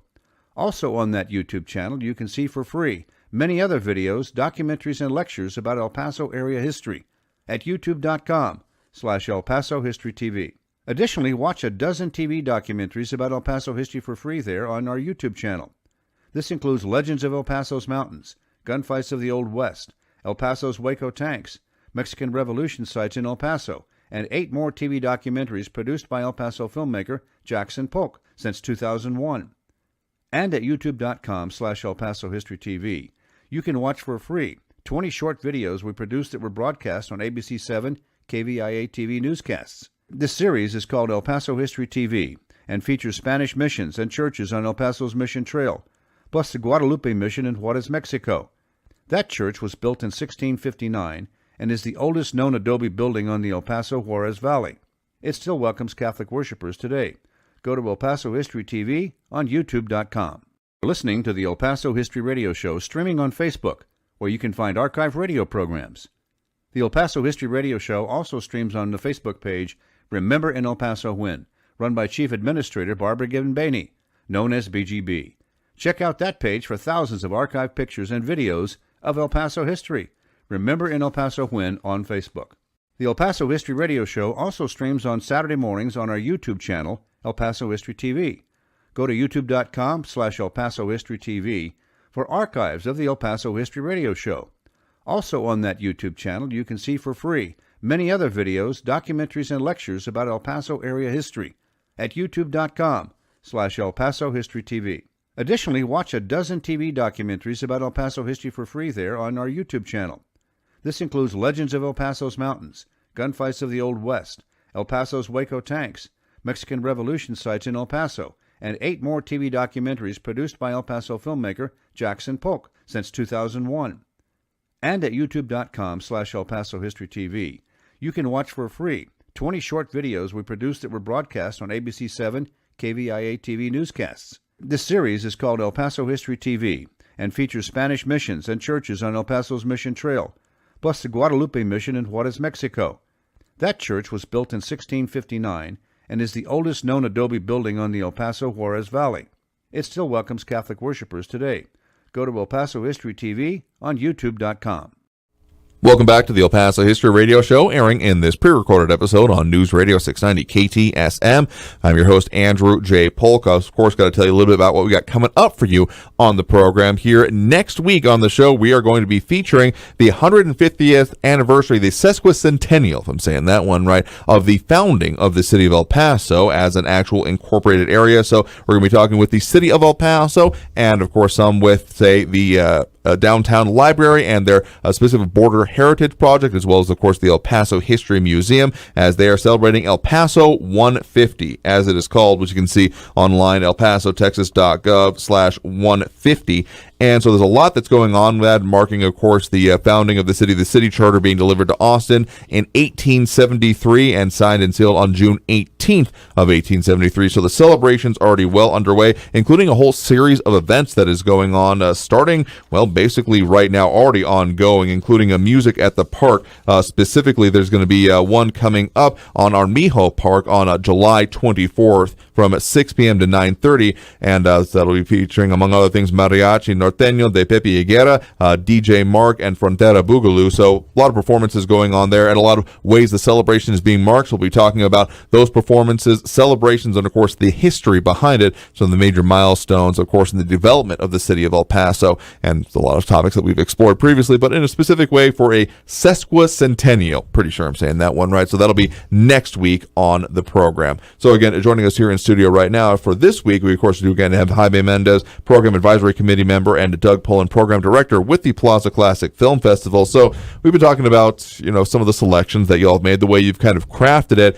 And, of course, we brought up the idea that, and the way that you'll have done some occasional, okay, I've got the trump card, you'll have to give me this movie as much as possible. But I think there's a common misconception that we inhabit this world, and a phrase that exists that I'm aware of everything that ever was available forever, right? People think that, it's like appointment viewing as much as you used to have to tune in at the right time to see something. And I've seen a lot of movies many, many, many times because of the way that used to be, particularly on, cable TV. But now it's see what's streaming. And people have become maybe a little bit of recognition towards the idea that, okay, rights change, contracts change, something like, what is it? Netflix has now integrated the last day to watch kind of thing. So it's a little bit more visible than it used to be. But people seem to think, well, it's just online, isn't it? And therefore, why couldn't, kind of drawing it down to y'all's level, is why couldn't you just show any movie you want? Because sometimes a movie may come up, like you were mentioning, sometimes, well, they put an embargo on it, or they're saying, we can't show that at this time because of other marketing reasons. And that may be, time specific, but there's sometimes where they're just saying, no, we're not showing this movie. We're not distributing this one. We're not allowing for the rights of it, because it's not just a pull it up, pull up the video online. It's this is a performance. There are rights, so it's a lot more involved. Yeah, a lot of people get compensated, right? When I was new to this, almost once a year, somebody would say, "Don't you just put a bunch of Blu-rays up?" And of course, now it's streaming instead. But no, we first off, we do it right. We pay licensing. Sure. And not just licensing to the studios for the studio films that we are licensing, but when we do, for example, we have some locally connected showcases this year. Subharmonic City Productions, a local company, Femme Frontera Showcase, which is an annual El Paso-based showcase. We pay licensing for that, just like we pay our bands who play in front of the concerts. The concerts in front of the outdoor movies. But the bulk of what we're booking is we are booking through studios, distributors, right. Warner Brothers, Paramount, Sony, Park Circus, different companies like that. And some of them have secure websites where we can go in and look it up. So Jaime says, hey, you should show, what do you think about this movie? And I take notes during our meetings. And we have a list of ideas that starts 2 to 3 years out. Okay. So by the time we get into the fall, we're at anywhere from 400 to 500 movie ideas, and I look them up. I look them up to see who has it, if they have it, in what formats is it available. If we can't get it on 35 millimeter or what's called DCP, right, which is a digital cinema package.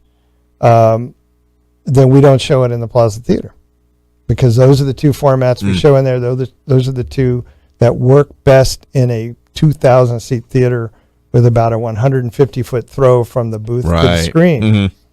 You can show a DVD in there, but I don't think it looks good.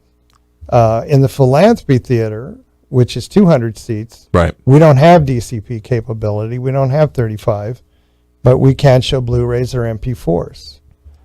Most of the big studios will not license stuff on MP4. There's a security issue there. Okay. Independence, local, that's pretty much the format. And so that's part of the process, is that you go through whether it's a website or you're emailing saying, hey, what about this title? And they let you know. So I was telling you about Stand and Deliver. Mm-hmm. Stand and Deliver, while a big film when it came out, has been kind of stuck in a niche of like a Mexican-American film. So it doesn't get maybe the support it should be getting at this stage of the game. So you can't get a DCP of that. Really? There's no Blu-ray of that movie. There's only 35 millimeter and DVD, so we are showing the 35. But before we committed to that, we wanted to know what kind of shape that print is in. Right. And actually, this particular print was shown at the Turner Classic Movie Festival in April, and almost appeared with it, as did Lou Diamond Phillips. No. So it's that print, and you're thinking, well, if they showed it, it must be all right. And but they give us condition reports that gives you details about scratching and issues, and then we have a projectionist named Alex Fountain. Alex is based in Denver. He comes in every year, and he's our lead projectionist. Okay. And he's our 35 guy, and I send all these reports to him, and he scrutinizes them.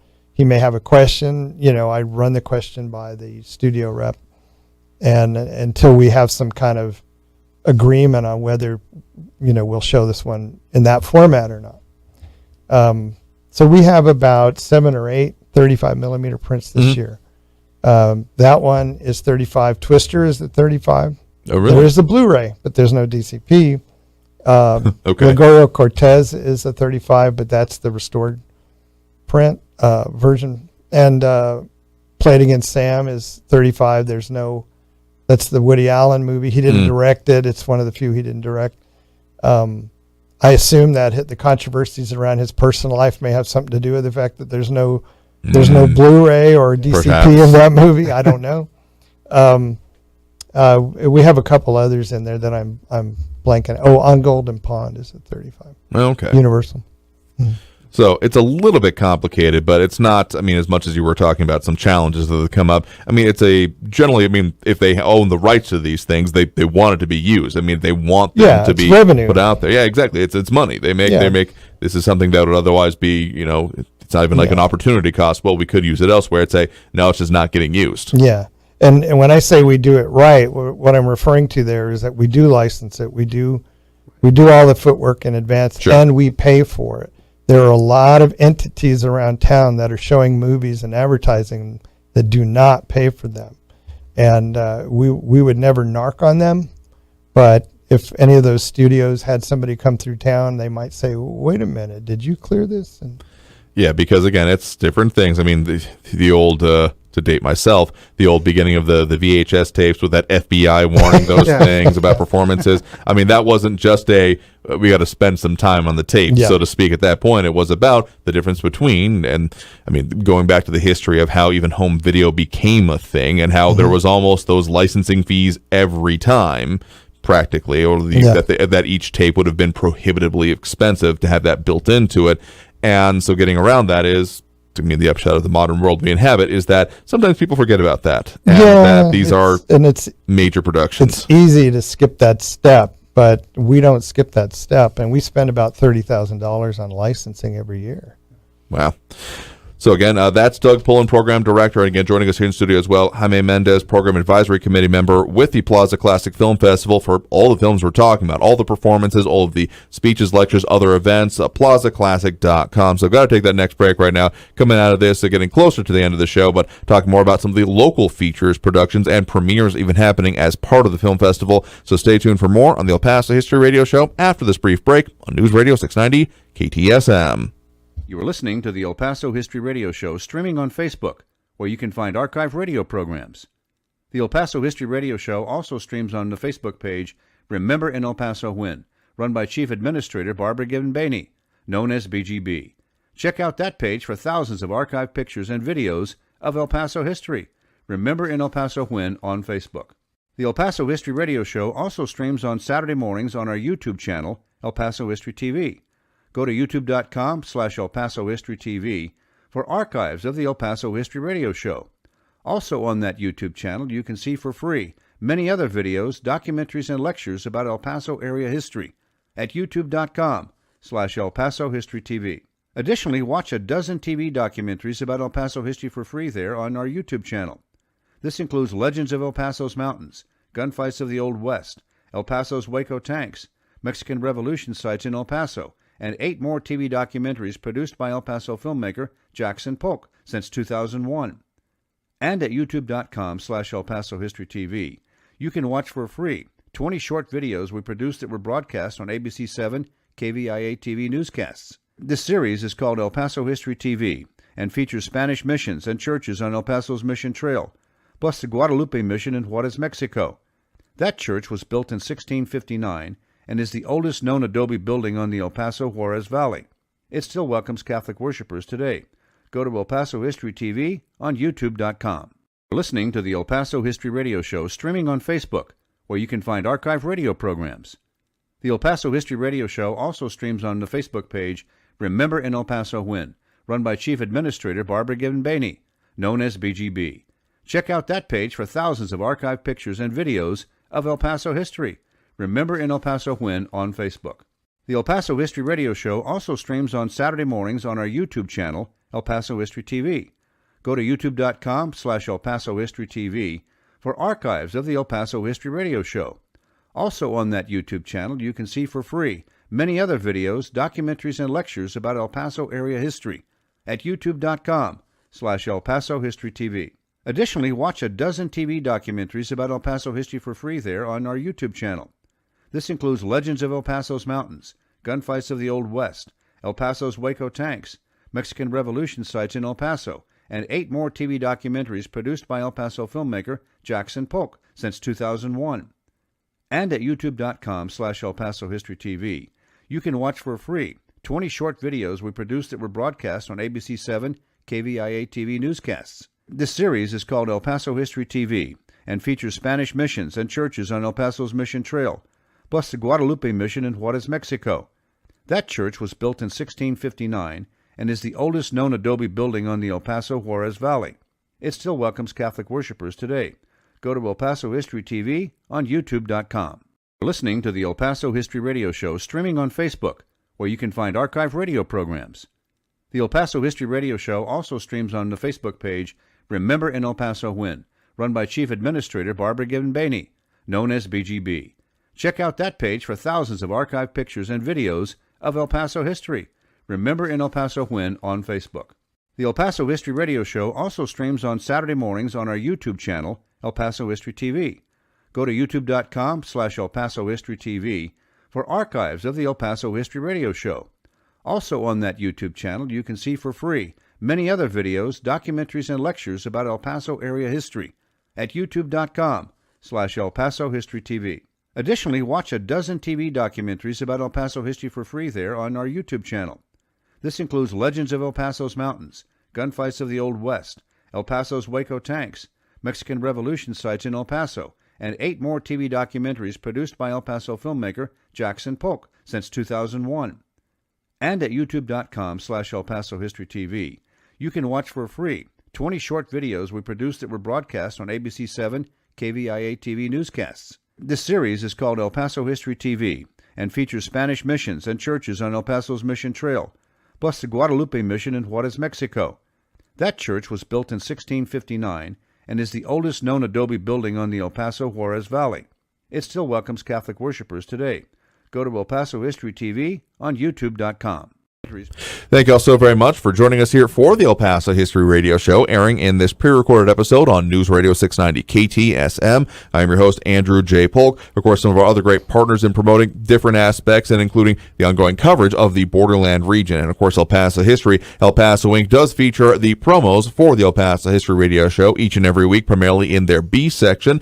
But of course, you want to see their in-depth, unique, and ongoing reporting on most of the situations, including their continuing coverage of what's going on with the city manager, now former city manager of El Paso, now the new and ingoing city manager for the city of Midland, including his exit interview and a whole lot more details and things like that. You can, of course, find El Paso's business journal of El Paso Inc. available for home or business delivery or online subscription. To receive it and get that subscription, we're going to get it online at elpasoinc.com. That's elpasoinc.com. But again, joining us here in studio right now, Jaime Mendez, Program Advisory Committee member, and Doug Pullen, Program Director for the Plaza Classic Film Film Festival. So with a lot of things that go into this, of course, the local connections focus and those aspects are some of the most important parts for you all.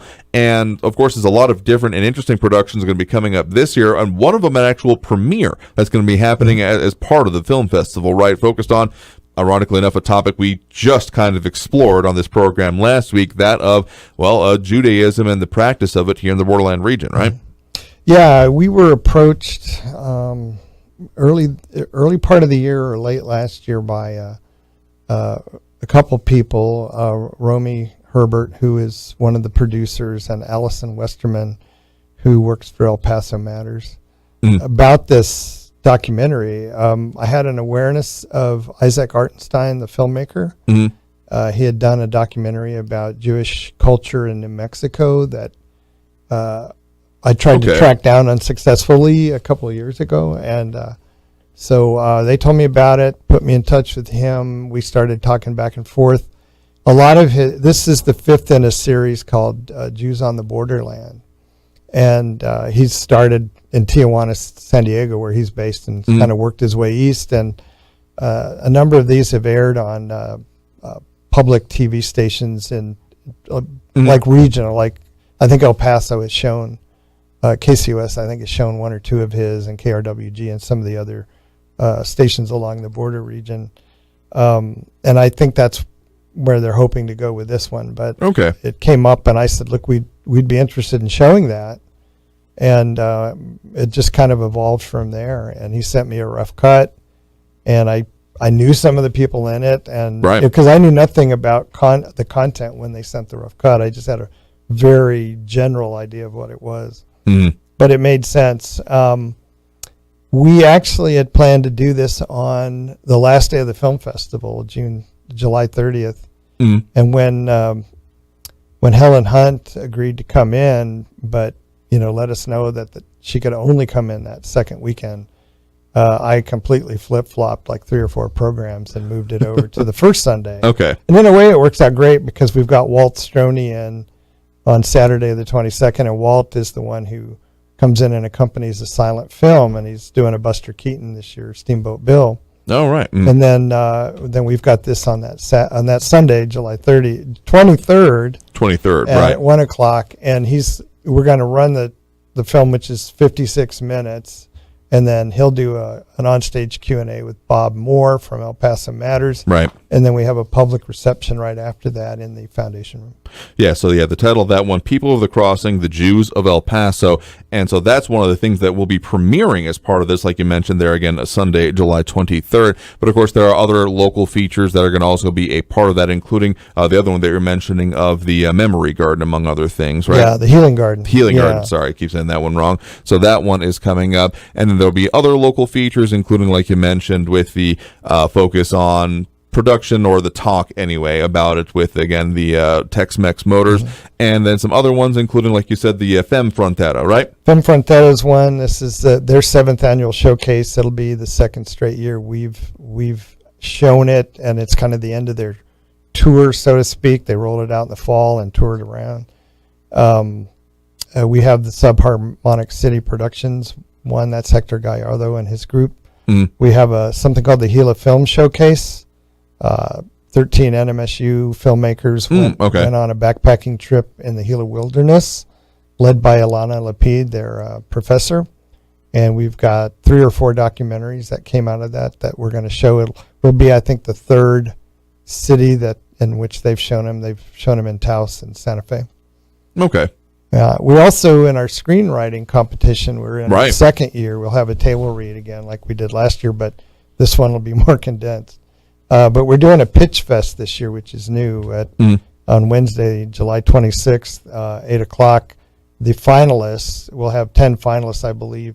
They will get to pitch their screenplay to an audience at the International Bar. This will be up on the rooftop bar. International's right across the street from San Jacinto on Mills, East Mills. And so they get to pitch. They get about 2 minutes to pitch it to the audience and a judge.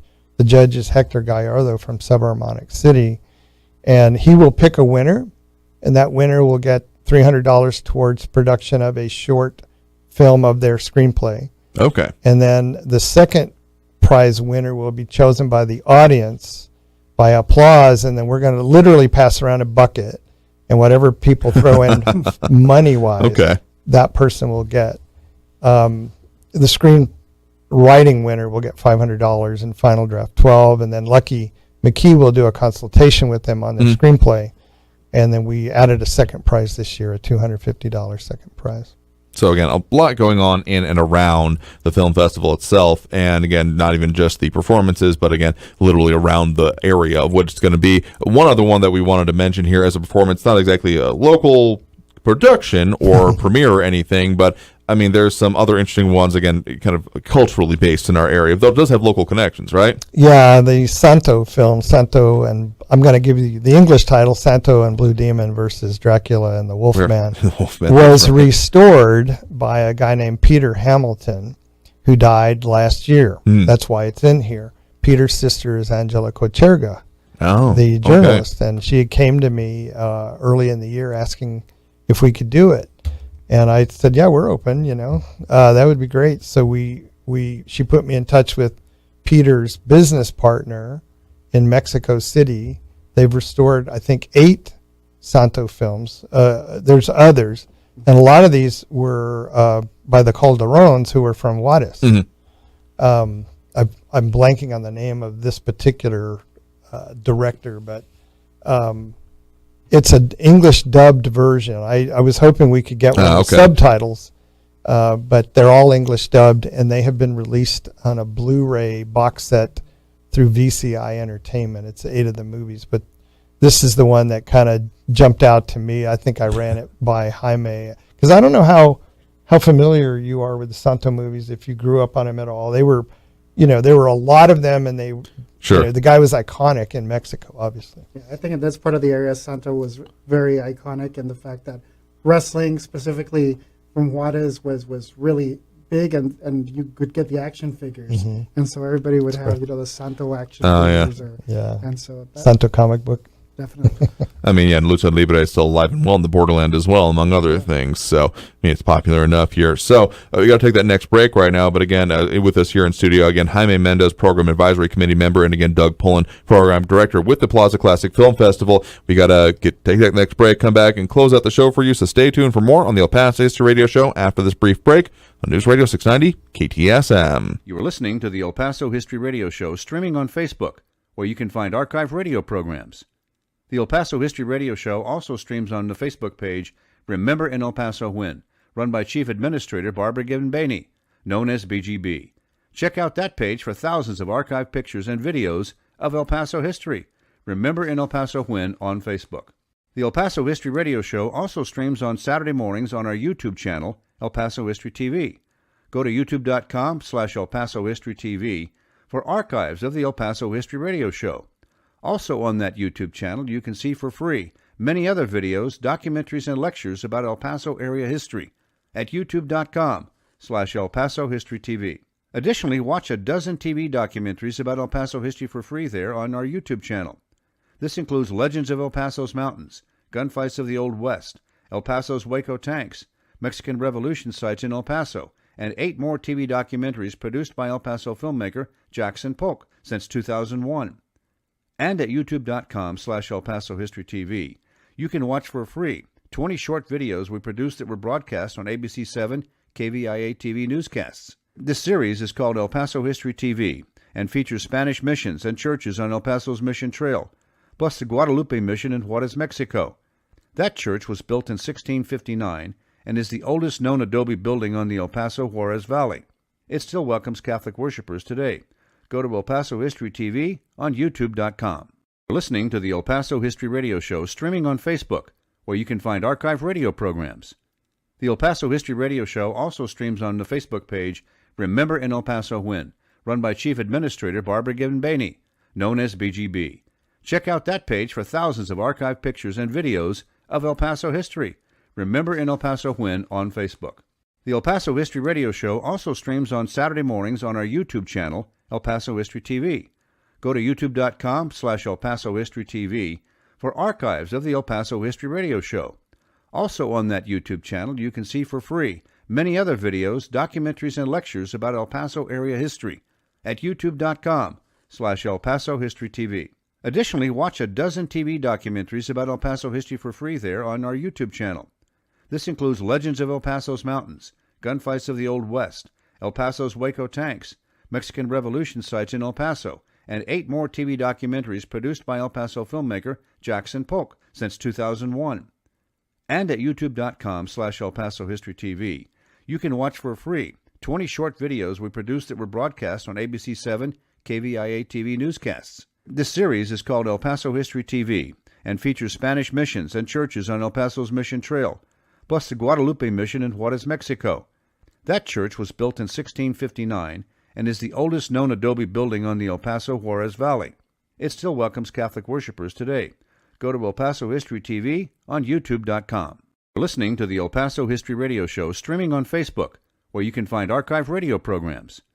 The El Paso History Radio Show also streams on the Facebook page Remember in El Paso When, run by Chief Administrator Barbara Gibbon-Bainey, known as BGB. Check out that page for thousands of archived pictures and videos of El Paso history. Remember in El Paso When on Facebook. The El Paso History Radio Show also streams on Saturday mornings on our YouTube channel, El Paso History TV. Go to youtube.com/El Paso History TV for archives of the El Paso History Radio Show. Also on that YouTube channel, you can see for free many other videos, documentaries, and lectures about El Paso area history at youtube.com/El Paso History TV. Additionally, watch a dozen TV documentaries about El Paso history for free there on our YouTube channel. This includes Legends of El Paso's Mountains, Gunfights of the Old West, El Paso's Waco Tanks, Mexican Revolution sites in El Paso, and 8 more TV documentaries produced by El Paso filmmaker Jackson Polk since 2001. And at youtube.com/El Paso History TV, you can watch for free 20 short videos we produced that were broadcast on ABC 7 KVIA TV newscasts. This series is called El Paso History TV and features Spanish missions and churches on El Paso's Mission Trail, plus the Guadalupe Mission in Juarez, Mexico. That church was built in 1659 and is the oldest known adobe building on the El Paso Juarez Valley. It still welcomes Catholic worshipers today. Go to El Paso History TV on youtube.com.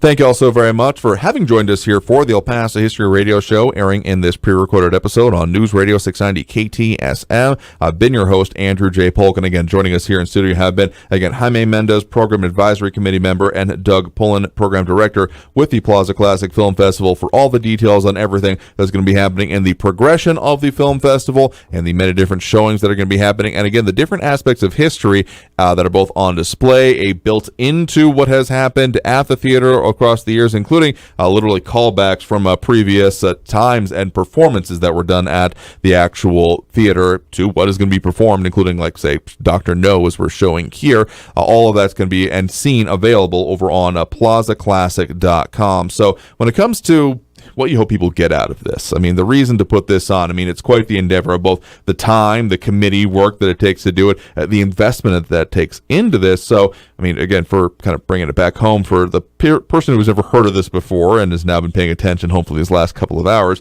about, why do this? Why put this on? Why go to this time, expense, effort, etc., to, show some old movies, if to be ungenerous with it? The festival came out of the restoration of the Plaza Theater, which reopened in 2006. And Eric Pearson will tell you, our president at the Community Foundation, that during the fundraising and all that, people kept asking, are you going to bring back the movies? So they did it as sort of a one-off, and they called it the Movies Return to the Plaza Theater. That was 2008. Right. Mm-hmm. They had 25 to 27,000 people showing up to watch old movies. Everything in the Plaza Theater was something that had shown there before. Everything in the philanthropy is something that might have shown there had the theater stayed open past a certain time. So it grew out of that. It has a very substantial economic impact. A dated figure is $1.5 million. I'm sure it's over 2 at this point because of the hotels that are now open right across the street. No, true. All the restaurants that weren't there in 2008 when they did the first one. So you have a cultural impact, you have economic impact, and then just pure entertainment value. There's a lot of great films any given year in the film festival, and they're not necessarily as easy as just turning on Netflix and trying to watch it, right? And then there's thought behind that. thought behind what's in there. There are movies in there, for example, like Written on the Wind and The Magnificent Ambersons, which is Orson Welles' second film, the one after Citizen Kane, that tie in with that dysfunctional family's idea. There's a movement afoot to try to restore Magnificent Ambersons to its original length because the studio cut the crap out of it. They cut 50 minutes out of that movie. Jeez, okay. It's still a damn good movie, but wouldn't you like to see what he wanted to do? You know? Sure. And actually, our print of our screening of Psycho, we showed Psycho in 2017. This isn't the same version. Really? Yeah, this is the Hitchcock approved version that the studio then sliced and diced to take some little stuff. You know, there's a couple in bed who aren't married. Oh, 1960. That kind of You thing. know, Yeah. a guy who gets stabbed 4 times, they took one of the stabbings out. You know, one stroke out. One stab too many. Yeah, Okay. things like that, or you know, Norman Bates cleaning up the blood after the shower scene. So it amounts to maybe a minute of additional material, but this is the original theatrical version from 1960. So It's only been available for a couple of years. Yeah, no, that's interesting enough, seeing the different cuts and those kind of things. I mean, people may think of it with specific films, like one that always sticks out to me would be like Apocalypse Now, and the way that has been so many different versions of it. But, I mean, really, that can be a feature seen in a lot of different ways. So, Jaime, for you, and particularly with y'all on the Program Advisory Committee, then, when it comes to how y'all are thinking about this and how y'all end up putting it together, what do you hope people end up getting out of it, besides, I mean, y'all's personal enjoyment, interests, you know, I mean, being cinephiles yourself here, there's something, definitely a value that I know that y'all see to it, but what do you hope people really then get from it every time they come to these? I think having that communal experience, again, going back to just being in a theater with an audience and experiencing a movie, you know, over again or for the first time. I mean, I can't tell you how many times people have come up and said, wow, I never thought about this film in the way that I am now after seeing it on the big screen. Because, again, it's not like you have a remote control at home that you can switch between channels. Sure. You have to, your attention is fully on what's on the big screen. And what I hope people take away from it is that we have an amazing venue downtown that has beautiful architecture and is made to watch films and to see live performances. And so maybe they've never been down there, and so I'm inviting people to come down to the Plaza Theater and just experience it. I mean, you can watch it in pictures and all that, but until you're in there and you look around the surroundings with the architecture and the different decorations, absolutely. It's great. And just, you know, and maybe you haven't been downtown in a while. Well, this is your chance to come in and do this. And again, watch films that may have been lost in the shuffle of all the streaming titles that are out there. That's true. And, you know, to find that gem that you never even thought about before, but now you've experienced it, and it's going to change your life, hopefully.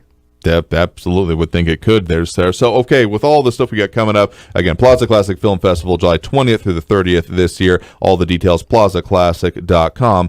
Of course, I got to ask, given that you're talking about long-term efforts in a lot of these ways, what do y'all got planned for next year? Dates. We're actually holding 2 weeks until we find out what the school year start is going to be. There's a possibility that it's going to be 2 different opening weeks for school next year. Okay. We do keep notes. I keep notes. Everybody throws ideas out at different times. Right. So we have 2024 notes, 2025 notes, and just the other day I started 2026. You know, one idea we talked about that's kicked around that Lisa Elliott had thrown out was a Stephen King thread. No. Okay. So that's a possibility. I just ordered a 4K version of Shawshank Redemption on Prime Day. And, you know, and I hate to admit this, I've never seen that movie start to finish. I've only ever seen bits and pieces of it. There's so many movies I've seen like that, which is why showing it in the theater, where it's a one all the way through, even though that wasn't necessarily the way they did it at that time there either. I remember seeing some of the old Hitchcock's advertisement, see it from the beginning, which sounds like almost a tautology from this standpoint. Like, of course you'd see it, but they would just show them on a loop, and it wouldn't be you're buying a ticket for this showing. It would be you're buying entrance to the theater, and whatever showing there is what's showing. So if it's the middle of the movie, hey, you just came into it, and so you'll stay and watch the beginning of the next one kind of thing. So another aspect of history that's kind of on display and a part of the changing experience that comes with the way you all do this here. So again, that's Doug Pullen, Program Director, and again, also with here in studio with us, Jaime Mendez, Program Advisory Committee member with the Plaza Classic Film Festival. Again, all the details, everything you need to know, plazaclassic.com. So thank you both very much for being with us here today to talk about these details, the process that goes into it, the history, the culture, the influence behind all of this, and what you hope people get out of it here today. Thank you for having me. Yeah, you're welcome, and thanks for the invite. Absolutely happy to have you all on, and thank you all for having joined us here for the El Paso History Radio Show, airing in this pre-recorded episode on News Radio 690 KTSM. I've been your host, Andrew J. Polk. Again, coming up next week on the program, talking about the sesquicentennial of the city of El Paso and its formal incorporation and founding. So stay tuned for that next week on the show. So until then, have a great one, and we'll see you all next weekend.